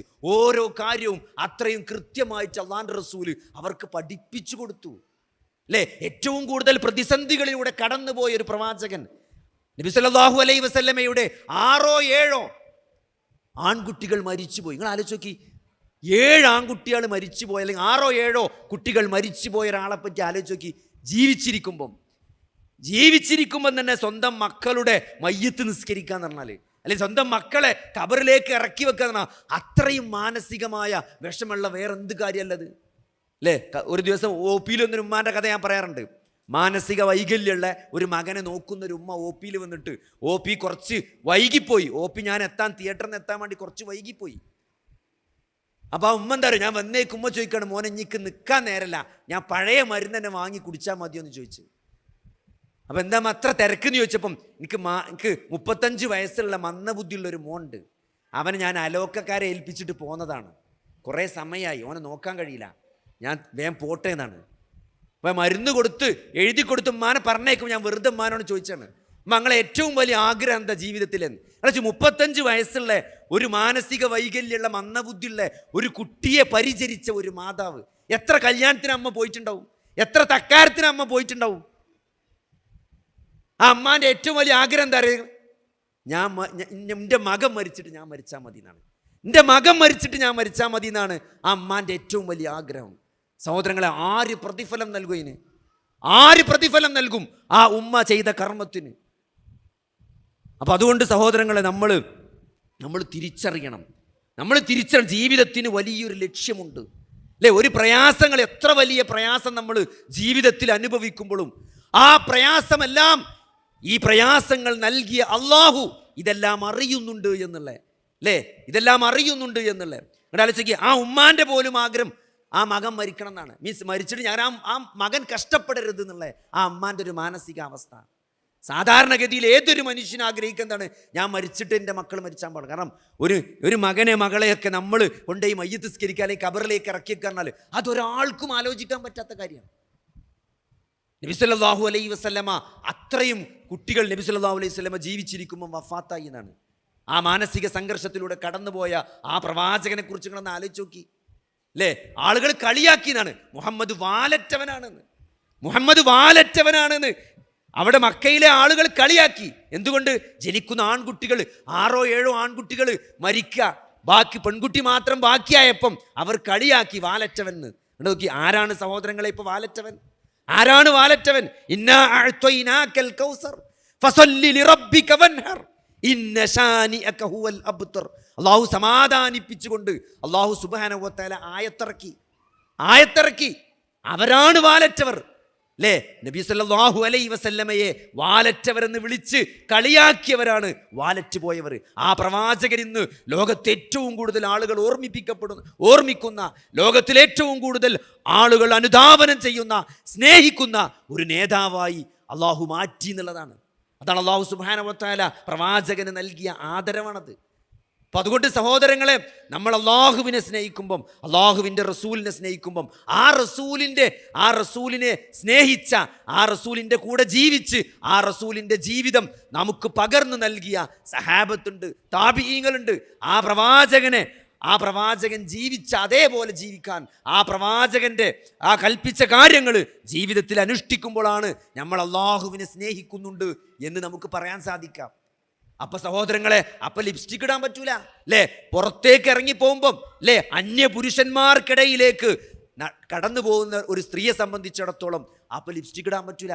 ലിപ്സ്റ്റിക് ഇടേണ്ടതും അത്തരത്തിലുള്ള വസ്ത്രങ്ങളൊക്കെ പുറത്തേക്ക് ഇറങ്ങുമ്പോൾ ഇടാൻ പറ്റാത്ത രൂപത്തിലുള്ള, ശരീരത്തിൻ്റെ നിമ്നോന്നതകളെ കാണുന്ന തരത്തിലുള്ള വസ്ത്രങ്ങൾ ഒരാൾ എവിടെയാണ് ധരിക്കേണ്ടത്? അവരുടെ ഭർത്താവിൻ്റെ മുമ്പിലാണ് അണിഞ്ഞൊരുങ്ങേണ്ടത്. അന്യ ആളുകൾക്കിടയിൽ പോകുമ്പോൾ ഒരു സ്ത്രീ അണിഞ്ഞൊരുങ്ങാൻ പാടില്ല, അവൾ ലിപ്സ്റ്റിക് ഇടാൻ പാടില്ല, അവൾ സ്പ്രേ സുഗന്ധദ്രവ്യങ്ങൾ ഉപയോഗിക്കാൻ പാടില്ല, അവൾ മോശമായ രൂപത്തിലുള്ള വസ്ത്രധാരണം നടത്താൻ പാടില്ല. അതാണ് അള്ളാഹുവിനോടുള്ള സ്നേഹം എന്ന് പറഞ്ഞത്, അതാണ് റസൂലിനോടുള്ള സ്നേഹം എന്ന് പറഞ്ഞത്. അള്ളാഹുവിൻ്റെയും റസൂലിൻ്റെയും കൽപ്പനകൾക്ക് നമ്മൾ എന്ത് വിലയാണ് നൽകിയിട്ടുള്ളത് എന്നാണ്. അപ്പം അത് സഹോദരങ്ങളെ, അത് ശരിയാക്കുമ്പോഴാണ്, അത് ഫോളോ ചെയ്യുമ്പോഴാണ് നമ്മൾ അള്ളാഹുവിനെയും റസൂലിനെയും സ്നേഹിക്കുന്നുണ്ട് എന്ന് പറയാം. അപ്പം അങ്ങനത്തെ കാര്യങ്ങൾ ചെയ്യുമ്പോഴാണ് നമുക്കെന്ത് സന്തോഷം ഉണ്ടാകേണ്ടത്. അല്ലാതെ ദുനിയാവിൽ എന്തെങ്കിലും വരുമാനം ഉണ്ടായതോ അല്ലെങ്കിൽ എന്തെങ്കിലും ഒരു സ്ഥലം നമ്മൾ വാങ്ങിയതോ അതാകരുത് ഒരു വിശ്വാസിയുടെ ഏറ്റവും വലിയ സന്തോഷം അല്ലേ? ഉബയ്യ് ഇബ്നു കഅബ് റളിയല്ലാഹു അൻഹു, നിങ്ങൾക്കറിയാം ആരാണ് ഉബയ്യ് ഇബ്നു കഅബ് റളിയല്ലാഹു അൻഹു?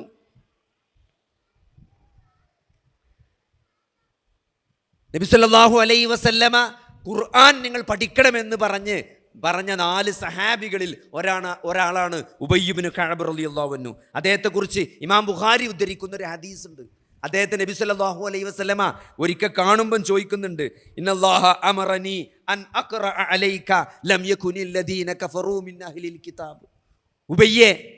ഉബയ്യേ അല്ലാഹു പറഞ്ഞിട്ടുണ്ട് എന്നാണ് നിനക്ക് സൂറത്തുൽ ബയ്യിന ഓതിത്തരാൻ വേണ്ടിയിട്ട്. നിങ്ങൾ ആലോചിച്ച് നോക്കി, സഹാബിനെ കാണുമ്പം വഴിയിന്ന് ഉബയ്യ് ഇബ്നു കഅബ് റളിയല്ലാഹു അൻഹു നബി സല്ലല്ലാഹു അലൈഹി വസല്ലം പറയാണ്, ഉബയ്യെ അല്ലാഹ് പറഞ്ഞിട്ടുണ്ട് ഉബയ്യിന് സൂറത്തുൽ ബയ്യിന ഓതി കൊടുക്കണമെന്ന്. ഉബയ്യ് ഇബ്നു കഅബ് റളിയല്ലാഹു അൻഹു കേട്ടപ്പോഴും അദ്ദേഹം കരഞ്ഞു എന്നാണ്. ഫബക ഉബയ്യ് ഇബ്നു കഅബ്, കാരണം എന്താ വെച്ചോ വസമ്മാനി ലക എന്നാണ്. അള്ളന്റെ പേര് പറഞ്ഞോന്നാണ്. കാരണം ഉബയ്യിന് ബയ്യിനെ ഓതിക്കൊടുക്കണമെന്ന് അള്ളാഹ് നബി സല്ലല്ലാഹു അലൈഹി വസല്ലമനോട് പറഞ്ഞിട്ടുണ്ടെങ്കിൽ അള്ളാഹു ഉബയ്യ് എന്നുള്ള പേര് പറയണ്ടേ? അള്ളാഹു ഉബയ്യ് എന്നുള്ള പേര് പറയണ്ടേ? എൻ്റെ പേര് പടച്ചോൻ പറഞ്ഞോന്നാ ചോദിച്ച്. അദ്ദേഹം കരഞ്ഞു എന്നാണ് സന്തോഷം കൊണ്ട്. സഹോദരങ്ങളെ, അവിടെയാണ് ഒരു വിശ്വാസി സന്തോഷിക്കേണ്ടത്. എന്തുകൊണ്ടാണ് സഹോദരങ്ങളെ അറിയപ്പെടാത്ത, അത്രയൊന്നും പ്രസക്തനല്ലാത്ത ഒരു സഹാബിയുടെ പേര് അള്ളാഹു പറഞ്ഞത് എന്തുകൊണ്ടാണ്? ഇതൊക്കെ അള്ളാഹു നമുക്ക് വേണ്ടി ബാക്കി വെച്ചതാണ്. ഉബയ്യിന്റെ പേര് പറയാൻ വേണ്ടി അള്ളാഹു സുബ്ഹാനഹു വ തആല എന്തുകൊണ്ട് അങ്ങനെ പറഞ്ഞു വെച്ചാൽ നമുക്ക് പറഞ്ഞു തരാൻ അല്ലേ? നമ്മൾ ഈ ഹദീസ് കേൾക്കുമ്പോൾ നമ്മൾ ആലോചിക്കാണ്, എന്താ ഇത്രയും സഹാബിമാരുണ്ടായിട്ട് എന്തുകൊണ്ട് ഉബയ്യിന്റെ പേര് പറഞ്ഞു? സഹോദരങ്ങളെ, ഉബയ്യിന് ഖുർആൻ അത്രയും ഇഷ്ടമായിരുന്നു. ഉബയ്യിന് ഖുർആൻ അത്രയും ഇഷ്ടമായിരുന്നു. അതുകൊണ്ട് അദ്ദേഹത്തിൻ്റെ പേര് പറഞ്ഞു. അപ്പോൾ സഹോദരങ്ങളെ, നമ്മൾ എത്രത്തോളം ഖുർആൻ ഓതുന്നുണ്ട്, നമ്മൾ എത്രത്തോളം ഖുർആനിനെ സ്നേഹിക്കുന്നുണ്ട് അല്ലേ? ഒരായത്ത് കേൾക്കാൻ, ഒരായത്തിൻ്റെ ആശയം അറിയാൻ, ഒരായത്ത് പഠിക്കാൻ അതിന് നമ്മൾ എത്ര സമയം കൊടുക്കുന്നുണ്ട് അല്ലേ? ഒരായത്ത് പഠിക്കുക എന്നുള്ളപ്പുറം അത് ജീവിതത്തിൽ പ്രാവർത്തികമാക്കുക എന്നുള്ളത്. എത്രയോ ആയത്തുകൾ നമ്മൾ പഠിച്ചിട്ടുണ്ട്, എത്രയോ ആയത്തുകൾ നമ്മൾ കേട്ടിട്ടുണ്ട്. പക്ഷേ സഹോദരങ്ങളെ, ജീവിതം കൊണ്ട് തട്ടി നോക്കുമ്പോൾ നമ്മൾ ജീവിക്കുന്ന ആയത്തുകളായിട്ട് നമുക്ക് മാറാൻ സാധിക്കുന്നുണ്ടെന്നാണ്. അങ്ങനെയാണ് സഹാബത്ത്. അവരൊരു ആയത്ത് പഠിച്ചാൽ അത് പ്രായോഗികമായി അവർ പ്രാവർത്തികമാക്കുന്നതാണ്. ആ ആയത്ത് അവരുടെ ജീവിതത്തിൽ കാണുമെന്നാണ്. അങ്ങനെ നമ്മൾ ജീവിക്കുന്ന ഖുർആനായിട്ട്, അഹ്ലുൽ ഖുർആനായിട്ട് നമുക്ക് മാറാൻ സാധിക്കുമ്പോഴാണ് അള്ളാഹു നമ്മളെ സ്നേഹിക്കുന്നുണ്ട്, നമ്മൾ അള്ളാഹുവിനെ സ്നേഹിക്കുന്നുണ്ട് എന്ന് നമുക്ക് പറയാൻ സാധിക്കുള്ളൂ. അപ്പോൾ അതുകൊണ്ട് അള്ളാഹുവിനെയും റസൂലിനെയും സ്നേഹിക്കുക എന്നുള്ളത്, അത് അങ്ങനെ ചെയ്യുമ്പോഴാണ് നമ്മൾ അള്ളാഹുവിനെ സ്നേഹിക്കുന്നുണ്ട് എന്ന് നമ്മൾ പറയുമ്പം ആ റസൂലിൻ്റെ കൽപ്പനകൾ നമ്മൾ ജീവിതത്തിൽ പ്രാവർത്തികമാക്കണം. അതിന് നമുക്കൊരു തടസ്സം ഉണ്ടാകാൻ പാടില്ല. എന്താണ് ഇതിനുള്ള തടസ്സം? സഹോദരങ്ങളെ, എന്താണ് സത്യത്തിൽ അള്ളാഹുവിനെയും റസൂലിനെയും ആത്മാർത്ഥമായി സ്നേഹിക്കാൻ, അള്ളാഹുവിൻ്റെയും റസൂലിൻ്റെയും ചര്യകളെ ജീവിതത്തിൽ അനുധാവനം ചെയ്യാൻ നമുക്ക് എന്താണ് സത്യത്തിൽ തടസ്സമായിട്ടുള്ളത്? നിങ്ങൾ ആലോചിച്ചാക്കിയാൽ മതി. വിശുദ്ധ ഖുർആനിൽ സൂറത്ത് തൗബയിലെ ആയത്തുണ്ട്, കുൽ ഇൻ കാന ആബാഉക്കും വ അബ്നാഉക്കും വ ഇഖ്വാനുക്കും വ അസ്വാജുക്കും വ അശീറതുക്കും വ അംവാലുൻ ഇഖ്തറഫ്തുമൂഹാ വ തിജാറത്തുൻ തഖ്ശൗന കസാദഹാ വ മസാകിൻ തർളൗനഹാ അഹബ്ബ ഇലൈക്കും മിനല്ലാഹി വ റസൂലിഹി വ ജിഹാദിൻ ഫീ സബീലിഹി. വല്ലാത്തൊരായത്താണത്, വല്ലാത്തൊരായത്താണത്. നബിയെ പറയുക, നബിനോട് പറയാൻ പറയണം, നബിയെ താങ്കൾ അവരോട് പറയുക, നിങ്ങളുടെ പിതാക്കൾ, അതായത് മനുഷ്യൻ ജീവിതത്തിൽ ഏറ്റവും കൂടുതൽ സ്നേഹിക്കുന്ന, അത് ഓരോരുത്തർക്കും ഓരോന്നേക്കാരം. ചിലർക്ക് ബാപ്പാകന്മാരേക്കാർ ഇഷ്ടം, ചിലർക്ക് മക്കളേക്കാർ ഇഷ്ടം, ചിലർക്ക് സഹോദരങ്ങളേക്കാർ ഇഷ്ടം, ചിലർക്ക് ഭാര്യമാരേക്കാർ ഇഷ്ടം, ചിലർക്ക് കുടുംബക്കാർ ഭയങ്കര ഇഷ്ടമായിരിക്കും, കസിൻസ്, അങ്ങനെ ഭയങ്കര ക്രേസ് ആയിരിക്കും. അതേപോലെ ചിലർക്ക് എന്തായിരിക്കും? ചിലർക്ക് അവരുടെ കച്ചവടമായിരിക്കും, ചിലർക്ക് അവരുടെ വീടായിരിക്കും, ചിലർക്ക് അങ്ങനെ ഓരോരുത്തർക്കും ഓരോ വീക്ക്നെസ് ഉണ്ടാവും ജീവിതത്തിൽ. സാധാരണ ഒരു മനുഷ്യൻ്റെ വീക്ക്നെസ്സായിട്ട് വരുന്ന സകല കാര്യങ്ങളും അള്ളാഹു സുബ്ഹാനഹു വ തആല ഇവിടെ എണ്ണി പറയാണ്. കുൽ ഇൻ കാന ആബാഉക്കും, നിങ്ങളുടെ പിതാക്കളാണോ, വ അബ്നാഉക്കും, നിങ്ങളുടെ മക്കൾ, നിങ്ങളുടെ പുത്രന്മാർ, നിങ്ങളുടെ പിതാക്കൾ, നിങ്ങളുടെ സഹോദരങ്ങൾ, നിങ്ങളുടെ ഇണകൾ, നിങ്ങളുടെ കുടുംബക്കാർ, നിങ്ങളുടെ സമ്പത്ത്, വ തിജാറത്തുൻ തഖ്ശൗന കസാദഹ, നഷ്ടം നേരിടുമെന്ന് നിങ്ങൾ ഭയപ്പെടുന്ന നിങ്ങളുടെ കച്ചവടം, വ മസാകിനു തർളൗനഹ, നിങ്ങൾ ഇഷ്ടപ്പെടുന്ന നിങ്ങളുടെ വീട്.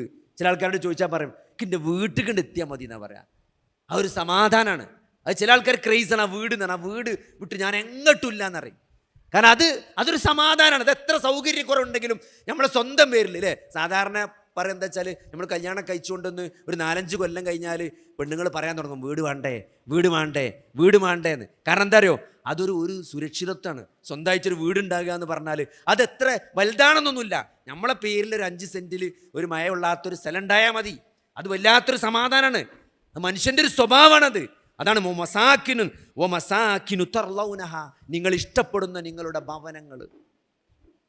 ഇതൊക്കെയാണോ അഹബ്ബ ഇലൈക്കും മിനല്ലാഹി വ റസൂലിഹി, അള്ളാഹുവിനേക്കാളും അവൻ്റെ പ്രവാചകനേക്കാളും അള്ളാഹുവിൻ്റെ മാർഗത്തിലുള്ള സമരത്തെക്കാളും നിങ്ങൾ ഇഷ്ടപ്പെടുന്നത് എങ്കിൽ ഫതറബ്ബസു, നിങ്ങൾ കാത്തിരുന്ന് കാണുക എന്നാണ്. ഹത്താ യഅ്തിയല്ലാഹു ബി അംരിഹി, അള്ളാഹു തൻ്റെ കൽപ്പനയുമായി വരുന്നത് വരെ എന്താ സംഭവിക്കുക എന്ന് പറയാൻ പറ്റില്ല.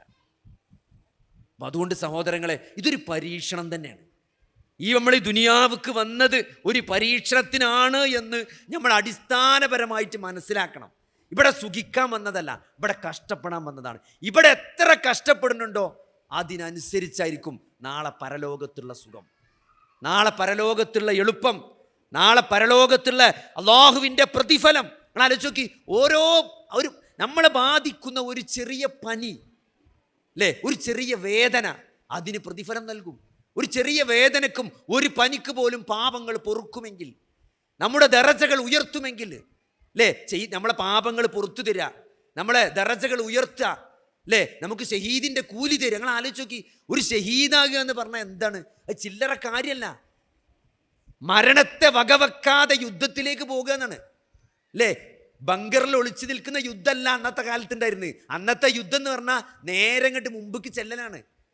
അവിടെ ബങ്കറിൽ ഒളിച്ചിക്കാൻ പറ്റൂല. നേരെ അമ്പും കുന്തൊക്കെ നേരെ മുന്നിക്കിട്ട് വരിക ചെയ്യുക, തുളച്ചു കയറുക. ഒരു യുദ്ധത്തിന് മുമ്പിൽ പോയാൽ മരണപ്പെടാനുള്ള സാധ്യത വളരെ കൂടുതലാണ്. ആ യുദ്ധത്തിന് ഒരാൾ പോകാൻ തയ്യാറായാൽ അയാൾക്ക് പ്രതിഫലം സ്വർഗമാണ്. കാരണം അയാളുടെ ജീവൻ അയാൾ അല്ലാഹുവിന് കൊടുക്കാമെന്ന് അയാൾ പ്രഖ്യാപിച്ചു കഴിഞ്ഞു, തയ്യാറായി കഴിഞ്ഞു. ആ ജിഹാദിന്റെ കൂലിയാണ് ഒരാൾ ക്യാൻസറായിട്ട് മരിക്കുമ്പോൾ തരാന്ന് പറയണത് അല്ലേ. ഒരു ക്യാൻസറായ രോഗിക്ക് ഷഹീദിന്റെ കൂലി ഉണ്ട് എന്ന് പറയുമ്പം സഹോദരങ്ങളെ ചില്ലറ കാര്യമല്ല അത്. അപ്പം അതെൻ്റെ റബ്ബെനിക്ക് തരുമെന്ന് പറഞ്ഞാൽ ആ ക്യാൻസറിനെ എങ്ങനെയാണ് നിങ്ങൾ ഇഷ്ടപ്പെടാതിരിക്കുക? നിങ്ങൾ ആഗ്രഹിക്കുന്നത് അള്ളാഹുവിൻ്റെ പാപമോചനവും അവൻ്റെ വിരുന്നും സൽക്കാരവുമായ ആകാശഭൂമികളോളം വിശാലമായ സ്വർഗത്തെയാണ് നിങ്ങൾ ജീവിതത്തിൽ ലക്ഷ്യം വെക്കുന്നതെങ്കിൽ ഒരു ക്യാൻസർ നിങ്ങളെ നിരാശപ്പെടുത്തൂല, ഒരു ക്യാൻസർ നിങ്ങളെ സങ്കടപ്പെടുത്തൂല. ജീവിതത്തിൻ്റെ യാഥാർത്ഥ്യങ്ങളോട് ഏറ്റുമുട്ടി നിങ്ങൾ കേൾക്കുന്ന ഒരു പരിക്കും നിങ്ങളെ തളർത്തൂല. കാരണം നിങ്ങൾക്ക് ലഭിക്കാൻ പോകുന്ന സമ്മാനം എന്ന് പറയുന്നത്, നിങ്ങൾക്ക് ലഭിക്കാൻ പോകുന്ന അള്ളാഹുവിൻ്റെ വിരുന്നെന്ന് പറയുന്നത് ആകാശഭൂമികളോളം വിശാലമായ അള്ളാഹുവിൻ്റെ സ്വർഗമാണ്. അള്ളാഹുവിൻ്റെ സ്വർഗമാണ്. നിങ്ങൾ ആലോചിച്ച് നോക്കി, സ്വർഗത്തിലെ ഏറ്റവും താഴ്ന്ന സ്വർഗം എന്ന് പറഞ്ഞാൽ സ്വർഗത്തിൽ നരകത്തിൻ്റെ കവാടം അവസാനമായിട്ട് അടക്കുന്നു, അതിൻ്റെ വാതിൽ അവസാനമായിട്ട് അടക്കുന്നതാണ്. തൗഹീദുള്ള എല്ലാ ആളുകളെയും, ലാ ഇലാഹ ഇല്ലല്ലാ അംഗീകരിച്ച മുഴുവൻ ആളുകളെയും നരകത്തിൽ നിന്ന് മോചിപ്പിക്കുമെന്നാണ്. എന്നിട്ട് നരകത്തിൻ്റെ ഡോർ എന്നേക്കുമായിട്ട് ക്ലോസ് ചെയ്യും, പിന്നെ തുറക്കൂല കാലാകാലം. പിന്നെ അതിൽ നരകത്തിലുള്ളൊരു നരകത്ത് തന്നെയാണ്. അങ്ങനെ കരിക്കട്ടയായിട്ട് കുറച്ച് ആൾക്കാരായി ഇന്ന് പുറത്തെടുക്കും. അവസാനം അവരെ മാഉൽ ഹയാത്തിൽ മുക്കിയിട്ട് അവർക്ക് ജീവൻ കൊടുക്കുമെന്നാണ്. എന്നിട്ട് ഓർക്ക് കിട്ടുന്ന ഒരു സ്വർഗമുണ്ട്. അതാണ് ഏറ്റവും മിനിമം ലോ ക്ലാസ് സ്വർഗം എന്ന് പറഞ്ഞത്. സ്വർഗത്തിന് ദറജകളുണ്ട് എന്നാണ്. സ്വർഗത്തിൽ ആകെ ഒരു സങ്കടം എന്തായിരിക്കും? നിങ്ങൾ സ്വർഗത്തിലുണ്ട് ഒരു സങ്കടം. അതെന്താണ്? കുറച്ചും കൂടിയൊക്കെ മെനക്കെട്ട കുറച്ചും കൂടി നല്ല സ്വർഗം കിട്ടിയെന്നു എന്നുള്ളത്. ആ ഒരു സങ്കടം ഇല്ലാതാക്കാൻ പറ്റൂലല്ലോ. കാരണം സഹാബത്ത് പോയ സ്വർഗത്തിലേക്ക് നമ്മളും വലിഞ്ഞു കയറി ചെല്ലർന്ന അതൊരു അനീതി തന്നെയല്ല സഹോദരങ്ങളെ. അവർ ഇസ്ലാമിന് വേണ്ടി നൽകിയ ത്യാഗങ്ങൾ അല്ലേ. അവർ ബദറിൽ അവർ സ്വന്തം പിതാവിനെ വധിച്ചവർ, സ്വന്തം മക്കളെ വധിച്ചവർ. നിങ്ങൾ ആലോചിച്ച് നോക്കി, സ്വന്തം ബാപ്പാനെയും സ്വന്തം മക്കളെയൊക്കെ യുദ്ധത്തിൽ വധിക്കുക എന്ന് പറഞ്ഞാൽ, കൊല്ലുക എന്ന് പറഞ്ഞാൽ എന്തിനു വേണ്ടി? ലാ ഇലാഹ ഇല്ലല്ലാഹ്ക്ക് വേണ്ടി.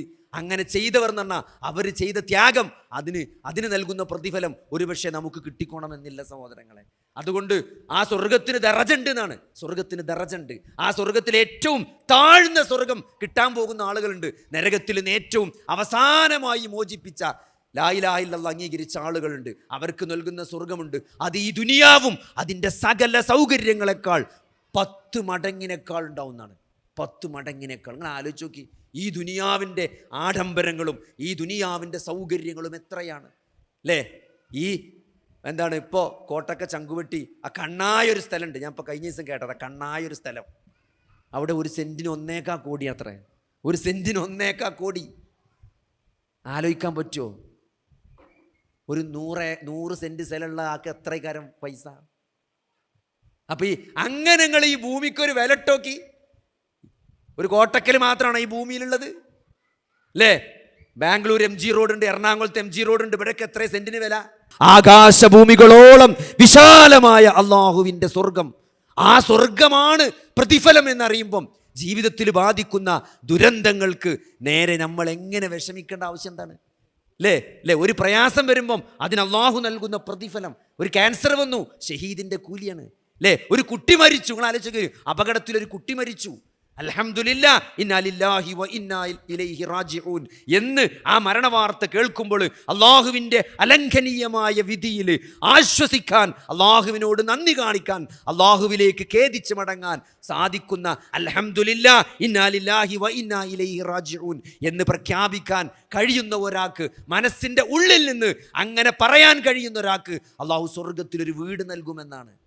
അതിലെന്താ നഷ്ടമുള്ളത്? ഒരു നഷ്ടമില്ല. അല്ലെങ്കിൽ ഈ മക്കളൊക്കെ മരിച്ചു പോലെ ആരാ അവിടെ ബാക്കിയാകുക? ഇതൊക്കെ കുറച്ച് സമയത്തിൻ്റെ പ്രശ്നമുള്ളൂ. ഇന്ന് മരിച്ചില്ലെങ്കിൽ നാളെ മരിക്കും, നാളെ മരിച്ചില്ലെങ്കിൽ മറ്റന്നാളെ മരിക്കും.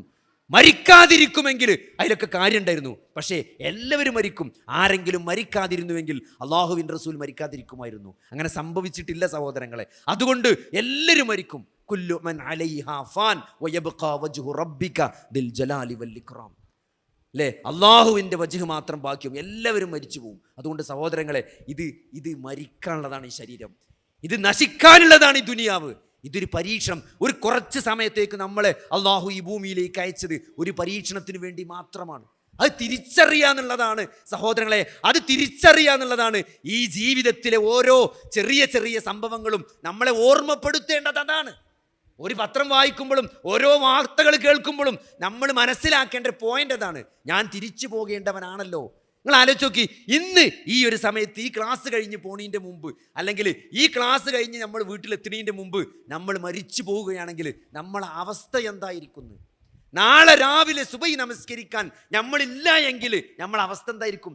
ഇവിടെ ഒരു മാറ്റം ഉണ്ടാവില്ല. നാളെ പള്ളിക്ക് സുബഹി ജമാഅത്ത് ഉണ്ടാവും, നിങ്ങളുണ്ടാവില്ല എന്നുള്ളൂ. പള്ളിക്ക് ഇമാം ഉണ്ടാവും, മഅ്മൂം ഉണ്ടാവും. നാളെ കോഴിക്കോട് എയർപോർട്ടിൽ വിമാനം പൊന്തും. ഏത് രാജ്യത്തിൻ്റെ ഭരണാധികാരി മരിച്ചാലും ഒരു ഫ്ലൈറ്റും പൊന്താതെക്കൂല. ഏത് വിമാനാപകടം സംഭവിച്ചാലും ആ അപകടത്തിൽ പെട്ട വിമാനം പോയി എന്നല്ലാതെ ബാക്കിയുള്ള വിമാനങ്ങൾ കറക്റ്റ് സമയത്തിന് പോകും. ഒരാൾക്കും വേണ്ടി ഇവിടെ ഒന്നും നിർത്തിവെക്കൂല സഹോദരങ്ങളെ. ഈ ദുനിയാവ് ചലിച്ചു കൊണ്ടേയിരിക്കും. അതിൻ്റെ ഒരു സുന്നത്താണ്, നടപടിക്രമം അതാണ്.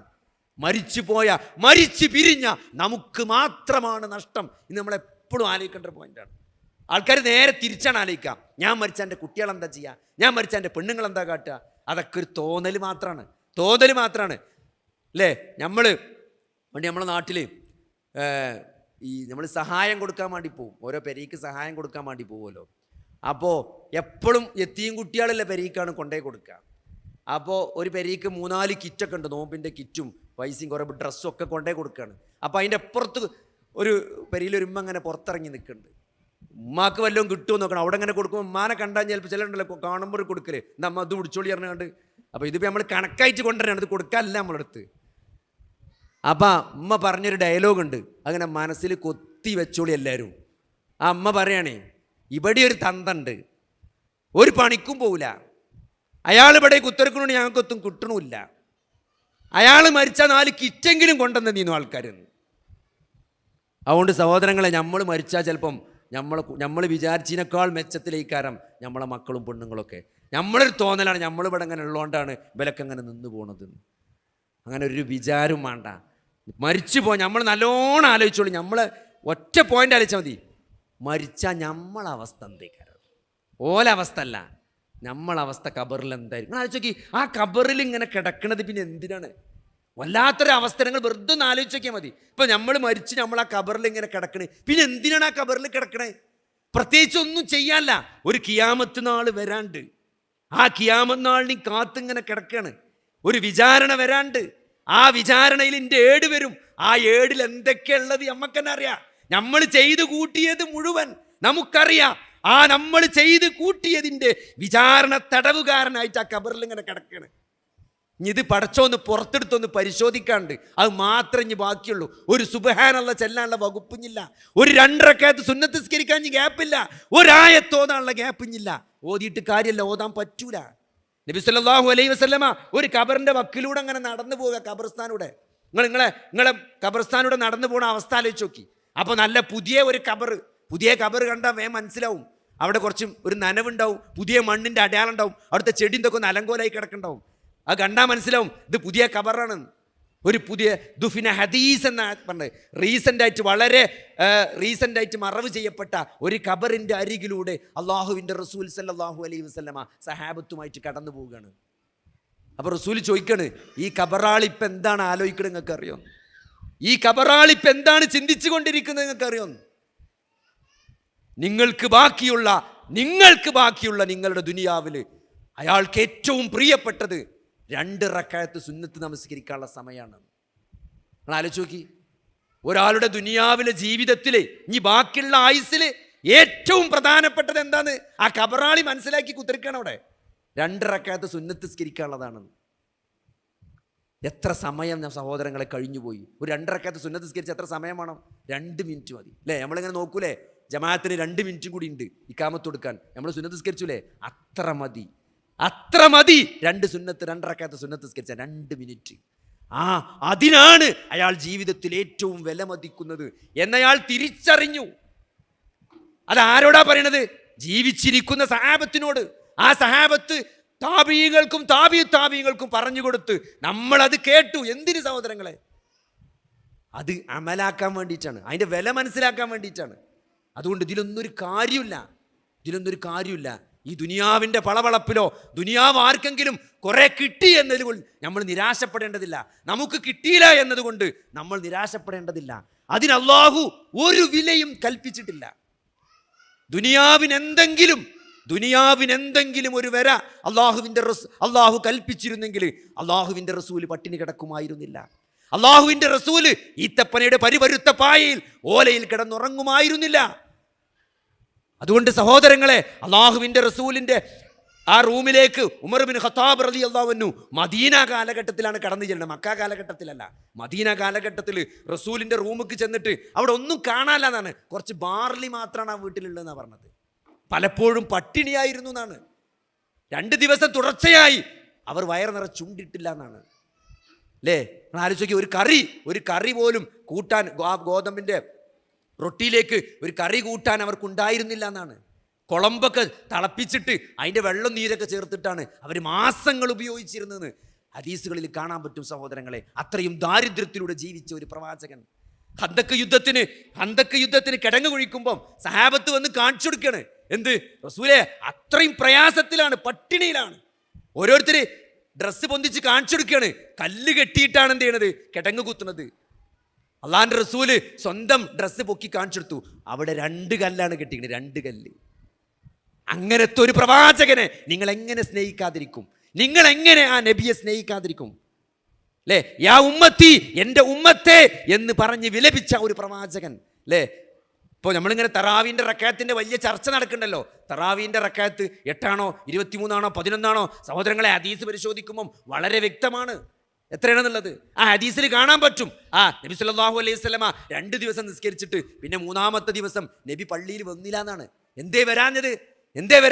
2-ാമത്തെ ദിവസമായപ്പോൾ പള്ളി നിറഞ്ഞു. നബി സല്ലല്ലാഹു അലൈഹി വസല്ലമ രാത്രി നമസ്കാരം പള്ളിയിൽ നോമ്പിന് ജമാഅത്തായി നമസ്കരിച്ചിട്ടുണ്ട് എന്നുള്ള ന്യൂസ് സ്പ്രെഡായി. പള്ളിയിൽ മുഴുവൻ സഹാബത്ത് ഒത്തുകൂടി. 3-ാമത്തെ ദിവസം പള്ളി നിറഞ്ഞു നിൽക്കുകയാണ്. നബി വന്നില്ല നിസ്കരിക്കാൻ വന്നില്ല. നമുക്ക് മദീന പള്ളി പോയി കണ്ടവർക്കറിയാം നബിയുടെ വീടും നബിയുടെ മിമ്പറും തമ്മിൽ എത്ര വ്യത്യാസമുണ്ടെന്ന്. വളരെ അടുത്താണ്. ഇവിടെ മിഹ്റാബാണെങ്കിൽ ഇവിടെ നബിൻ്റെ റൂമാണ്. അവിടെ ഒരാൾ പോയിട്ട് വാതിൽ മുട്ടിയില്ല. എന്താ പ്രവാചകരെ, താങ്കൾ നിസ്കരിക്കാൻ വരുന്നില്ലെന്ന്. സുബൈക്കാണ് നബി വരുന്നത്. ആളുകൾ മുഴുവൻ പള്ളിയിലിരുന്ന് തൂങ്ങി ഉറങ്ങാണ്. നബി സ്വല്ലല്ലാഹു അലൈഹി വസല്ലം ഏത് ഇശാക്ക് തറാവിസ്കരിച്ചാൽ വന്ന ആൾക്കാർ നബിനെ കാത്ത് പള്ളിയിലിരുന്ന് ഉറങ്ങിപ്പോയി. നബി സുബൈക്ക് വരികയാണ് നിസ്കരിക്കാം. എല്ലാവരും കൂടി എന്താ ഇവിടെ ഇരിക്കണമെന്ന്. അപ്പം നിങ്ങൾ 2 ദിവസം തറാവിസ്കരിച്ചപ്പോൾ ഞങ്ങൾ നിസ്കരിക്കാൻ വേണ്ടി വന്നതാണ്, പക്ഷെ നിങ്ങൾ വന്നില്ലല്ലോ എന്ന് പറഞ്ഞു. ഞാൻ മനഃപൂർവ്വം വരാതിരുന്നതാണ്. കാരണം എന്താ നിങ്ങൾ, ഞാനെങ്ങാനും നിസ്കരിച്ചിട്ട് അതെങ്ങാനും നിർബന്ധമാക്കിയാൽ, നിങ്ങൾ ആവേശമൊക്കെ കണ്ടിട്ട് പടച്ചോനി തറാവി എങ്ങാനും നിർബന്ധമാക്കിയാൽ നിങ്ങൾക്കൊരു പക്ഷേ നിസ്കരിക്കാൻ സാധിക്കും, വരാനിരിക്കുന്ന എൻ്റെ ഉമ്മത്തിന് നിസ്കരിക്കാൻ കഴിഞ്ഞോണമെന്നില്ല എന്നാണ്. അതുകൊണ്ട് ഞാൻ മനഃപൂർവ്വം വരാതിരുന്നതാണ്. ആരോടുള്ള സ്നേഹം? നമ്മളോടുള്ള സ്നേഹം. വർഷങ്ങൾക്ക് ശേഷം വരാനിരിക്കുന്ന സ്വന്തം ഉമ്മത്തിനോടുള്ള നമ്മളെ ഈമാനില്ലാത്ത അത്രത്തോളം ഈമാനില്ലാത്ത നമ്മളെക്കുറിച്ചുള്ള ആലോചനയാണ് സഹോദരങ്ങളെ ആ പ്രവാചകൻ അതിന് പ്രേരിപ്പിച്ചെന്ന് പറയുമ്പം നമ്മളെ കാര്യത്തിൽ, ഉമ്മത്തിൻ്റെ കാര്യത്തിൽ റസൂലുള്ളാഹി സ്വല്ലല്ലാഹു അലൈഹി വസല്ലമക്ക് എത്രത്തോളം കൺസേൺ ഉണ്ടായിരുന്നു നമ്മൾ മനസ്സിലാക്കണം. ആ പ്രവാചകനെ നിങ്ങൾ എങ്ങനെ സ്നേഹിക്കാതിരിക്കും? അത് സ്നേഹിക്കൽ എങ്ങനെയാണ്? അത് സ്റ്റിക്കർ ഒട്ടിക്കലല്ല, ആ പ്രവാചകനെ ജീവിതത്തിലൂടെ നെഞ്ചോട് ചേർക്കണം. അത് നമ്മൾ മക്കളെ പഠിപ്പിക്കുമ്പോഴാണെങ്കിൽ, മക്കൾക്ക് പറഞ്ഞു കൊടുക്കുമ്പോൾ അള്ളാഹുവിനെ കുറിച്ച്, ഈ ദീനിനെ കുറിച്ച്, ഈ പ്രവാചകനെ കുറിച്ച് നമ്മൾ പറയണം. നമ്മളെ ഏറ്റവും വലിയ ഇമ്പോർട്ടൻസ് എന്ന് പറഞ്ഞത് ഈ ദീനാണ്. അതിന് നമ്മൾ ഒരു മടിയും കാണിക്കേണ്ടതില്ല. ഇത് അള്ളാഹുവിൻ്റെ ദീനാണ്. ഈ പ്രപഞ്ചത്തെ സൃഷ്ടിച്ച, ഈ പ്രപഞ്ചത്തെ സംവിധാനിച്ച, ഈ പ്രപഞ്ചത്തെ നിലനിർത്തുന്ന റബ്ബുൽ ആലമീനായ അള്ളാഹു സുബ്ഹാനഹു വ തആലയുടെ ദീനാണ്. ഇന്ന ദീന ഇൻദല്ലാഹിൽ ഇസ്ലാം. അതിൽ ഒരു കോംപ്ലക്സിൻ്റെ ആവശ്യമില്ല, ഒരു കോംപ്ലക്സ്. ഇത് അള്ളാഹുവിൻ്റെ മതമാണ്, ഈ പ്രപഞ്ച സൃഷ്ടാവായ ദൈവത്തിൻ്റെ മതമാണ്.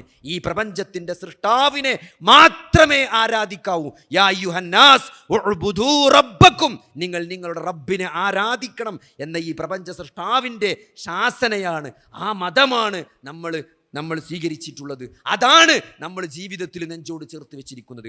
ആ അള്ളാഹുവിനെ മാത്രമേ നമ്മൾ ജീവിതത്തിൽ എന്ത് ചെയ്യുള്ളൂ? റബ്ബായിട്ട്, ഇലാഹായിട്ട് അംഗീകരിക്കുന്നുള്ളൂ. ആ റബ്ബിനോട് മാത്രമേ പ്രാർത്ഥിക്കാവൂ, ആ റബ്ബിനോട് മാത്രമേ സഹായം തേടാവൂ, ആ റബ്ബിനോട് മാത്രമേ പാപം പൊറുക്കണേ എന്ന് പറയാൻ പാടുള്ളൂ. അതുകൊണ്ട് സഹോദരങ്ങളെ, ആ റബ്ബിനെ ആരാധിക്കുന്നതിൽ ഒരു വീഴ്ച വരുത്താതെ, ആ റബ്ബിൽ ഒന്നിനെയും പങ്കു ചേർക്കാതെ, ഏത് പ്രതിസന്ധികളിലും പ്രയാസങ്ങളിലും ആ അള്ളാഹുവിനെ തവക്കുൽ ചെയ്തുകൊണ്ട് നമ്മൾ ക്ഷമയോടുകൂടി നമ്മൾ ജീവിതത്തിൽ മുന്നോട്ട് പോകുമ്പോഴാണ് സഹോദരങ്ങളെ ഈ ദുനിയാവിൻ്റെ ജീവിതത്തിൽ, ഈ പരീക്ഷണത്തിൽ നമ്മൾ വിജയിച്ചു എന്ന് നമുക്ക് ആശ്വസിക്കാൻ പറ്റാം.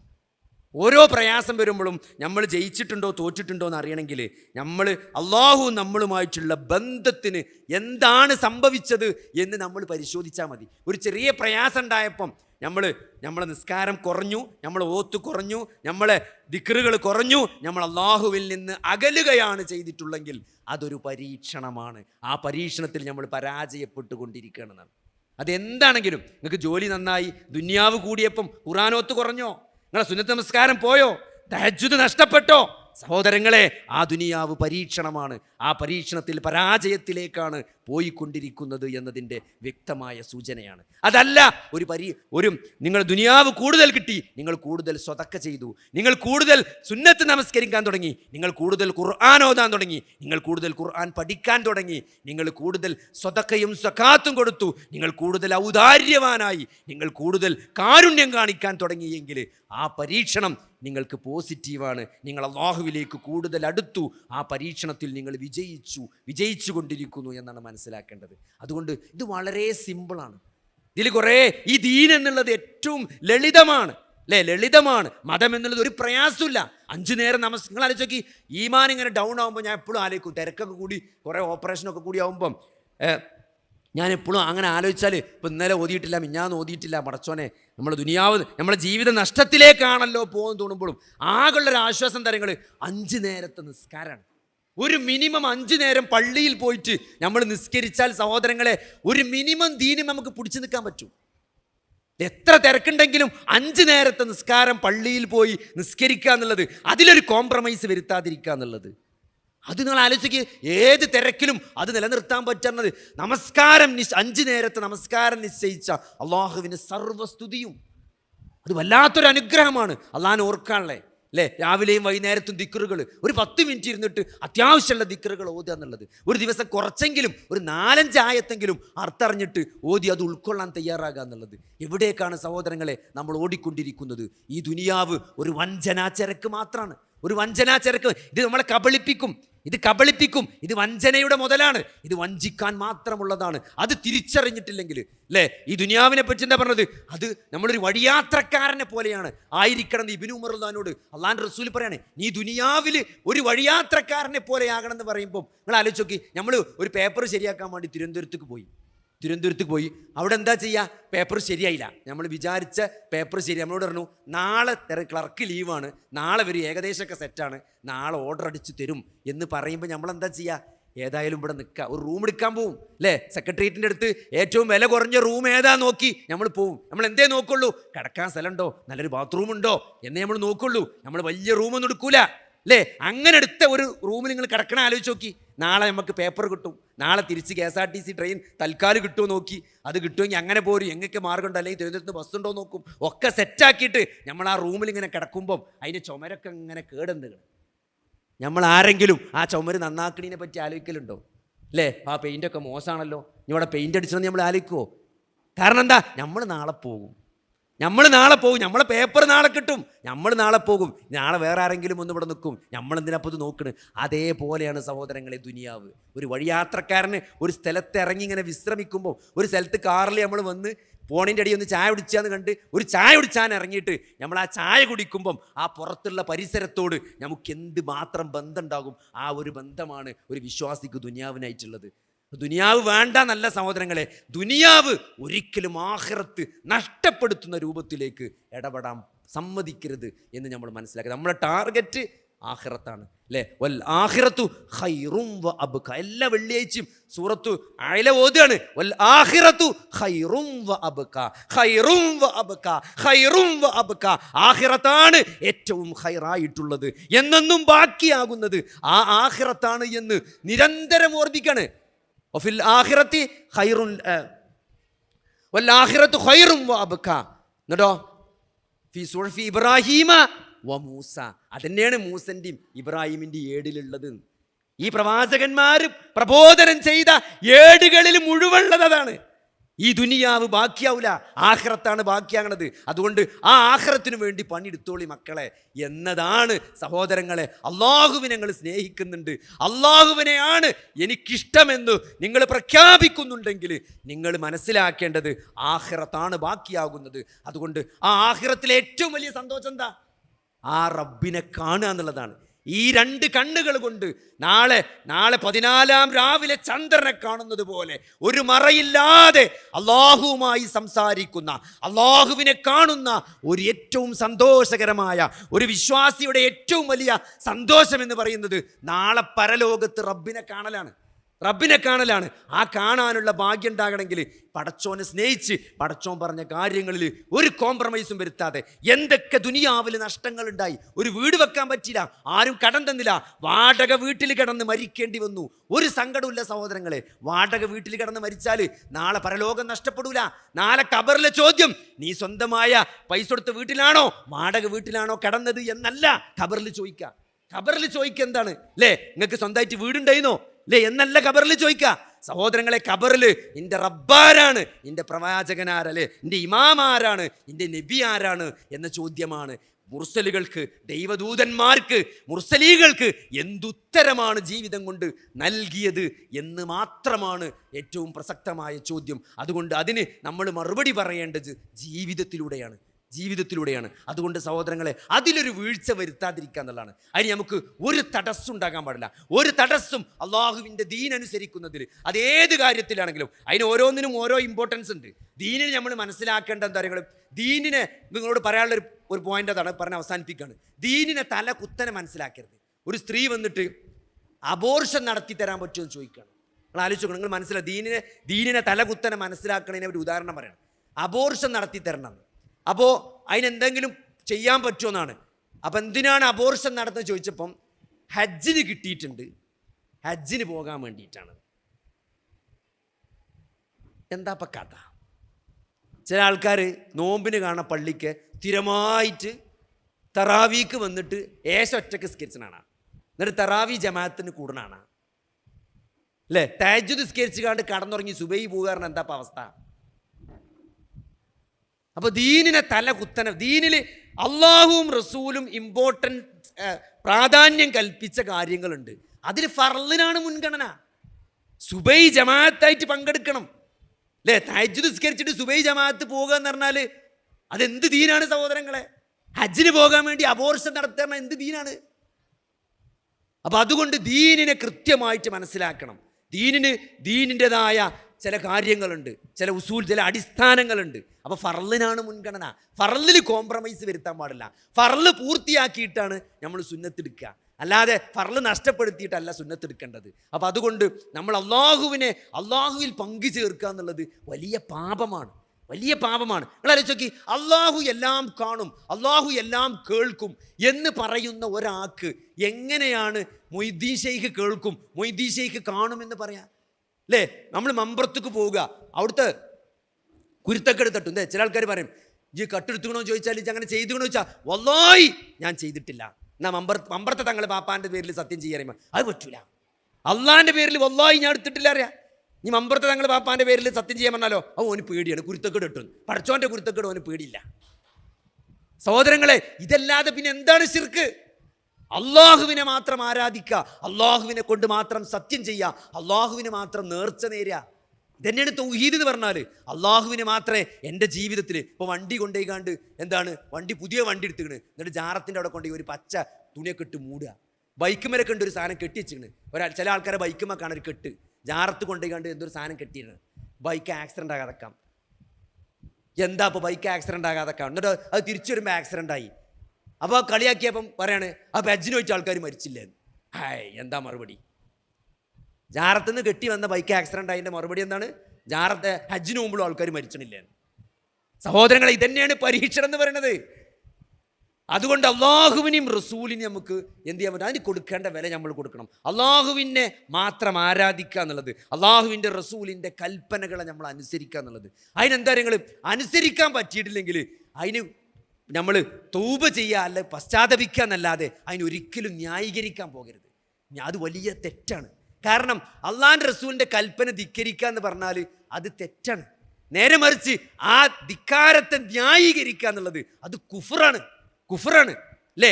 പലിശ ഞാൻ നിർബന്ധ ഘട്ടത്തിൽ വാങ്ങിപ്പോയതാണ്, പടച്ചോനെ മാപ്പാക്കണേ എന്ന് പറയണം തരോ, അത് തെറ്റാണെങ്കിലും ആ പലിശ വാങ്ങിയൊരു പശ്ചാത്താപമുണ്ട്. നേരെ മറിച്ച് ഒരാൾ പറയാണ് ഇന്നത്തെ കാലത്തെ പലിശയൊന്നും തെറ്റല്ല, അതൊക്കെ നബിൻ്റെ കാലത്ത് പറഞ്ഞ പലിശ എന്ന് പറഞ്ഞാൽ അത് ഈ പലിശ അല്ല, ഇത് വേറെ പലിശയാണ്, ഈ പലിശയിലൊന്നും തെറ്റില്ല എന്ന് പറയുന്നത് അത് കുഫറാണ്, അത് ന്യായീകരണമാണ്, തെറ്റുകളെ ന്യായീകരിക്കലാണ്. അതിനേക്കാൾ വലിയ തെറ്റാണ്. അപ്പോൾ അതുകൊണ്ട് സഹോദരങ്ങളെ, ഇത് നമ്മൾ ഗൗരവമായിട്ട് കാണണം. അള്ളാഹുവിനെയും റസൂലിനെയും പരിഹസിക്കരുത്. അള്ളാഹുവിനെ റസൂലിനെയും പരിഹരിക്കുക എന്നുള്ളത് അത് കുഫറാണ്. അതുകൊണ്ട് അള്ളാഹുവിനും റസൂലിനും ജീവിതത്തിൽ നൽകേണ്ട വില നൽകിക്കൊണ്ട് ആ അള്ളാഹുവിൻ്റെയും റസൂലിൻ്റെയും കൽപ്പനകൾ നമ്മൾ പഠിക്കുക, മനസ്സിലാക്കുക. അതിനാണ് നമ്മൾ ഈ പ്രസ്ഥാനം, ഈ സംരംഭങ്ങളും, ഇപ്പം നമ്മൾ പീസ് റേഡിയോ ആയാലും, നമ്മൾ അന്നൂർ ഖുർആൻ പഠന പദ്ധതി ആയാലും, ലൈഫ് കോഴ്സ് ആയാലും, നമ്മളിവിടെ പള്ളിക്ക് നടന്ന ഖുർആൻ ക്ലാസ് ആയാലും, ഹദീസ് പാഠായാലും, ഇതൊക്കെ എന്തിനാണ്? ഈ അള്ളാഹുവും റസൂലും കൽപ്പിച്ച കാര്യങ്ങൾ കൃത്യമായിട്ട് മനസ്സിലാക്കാനാണ് അല്ലേ? ഒരാളുടെ ഇഷ്ടാനിഷ്ടങ്ങൾ അറിയുമ്പോഴല്ലേ. ഇപ്പം നമ്മളെ ഭാര്യ നമ്മൾ കാലങ്ങളായിട്ട് നമ്മളെ കൂടെ ഉള്ളതാണ്. ഇപ്പം നമുക്കറിയാം നമ്മൾ വരുമ്പം എന്തൊക്കെയാണ് വേണ്ടത് അല്ലേ? നമ്മളെ കള്ളിത്തുണി എടുത്തുകൊണ്ട് തരും, നമുക്ക് സോപ്പ് കൊണ്ട് തരും, അല്ലെങ്കിൽ വെള്ളം ചൂടാക്കി തരും. അങ്ങനത്തൊക്കെ എന്താ നമ്മളെ ഇഷ്ടങ്ങൾ അറിയണോണ്ടാണ്. തിരിച്ചും അങ്ങനെ തന്നെയാണ്. അപ്പോൾ ഒരാളുടെ ഇഷ്ടാനിഷ്ടങ്ങൾ അറിയുക, അതിനെ പരിഗണിക്കുക എന്നുള്ളതാണ് ഒരാളോട് സ്നേഹം കാണിക്കുക. നിങ്ങൾ സ്നേഹമുണ്ട് എന്ന് പറഞ്ഞിട്ട് കാര്യമല്ല, അത് ബോധ്യപ്പെടുത്തണം. സ്നേഹമുണ്ട് അല്ലേ? നമ്മൾ പറയും സ്നേഹമുണ്ട്, ഞാൻ എന്നല്ലാതെ വേറെ ആരെ സ്നേഹിക്കണ്, അങ്ങനെ പറഞ്ഞിട്ട് കാര്യമില്ല. അവർക്കത് ബോധ്യപ്പെടണം. അതെപ്പോഴാണ് ഉണ്ടാകുക? അവരുടെ ഇഷ്ടാനിഷ്ടങ്ങളെ അറിഞ്ഞുകൊണ്ട് പരിഗണിക്കുമ്പോഴാണ് ഒരാൾ സ്നേഹമുണ്ടെന്ന് തെളിയിക്കുക. അത് അള്ളാഹിനോട് റസൂലിനോട് എങ്ങനെ സ്നേഹിക്കുക? അത് നമ്മൾ കൂടുതൽ അള്ളാഹുവിൻ്റെ ഇഷ്ടങ്ങൾ ഏതാണ് എന്ന് നമ്മൾ അറിയണം.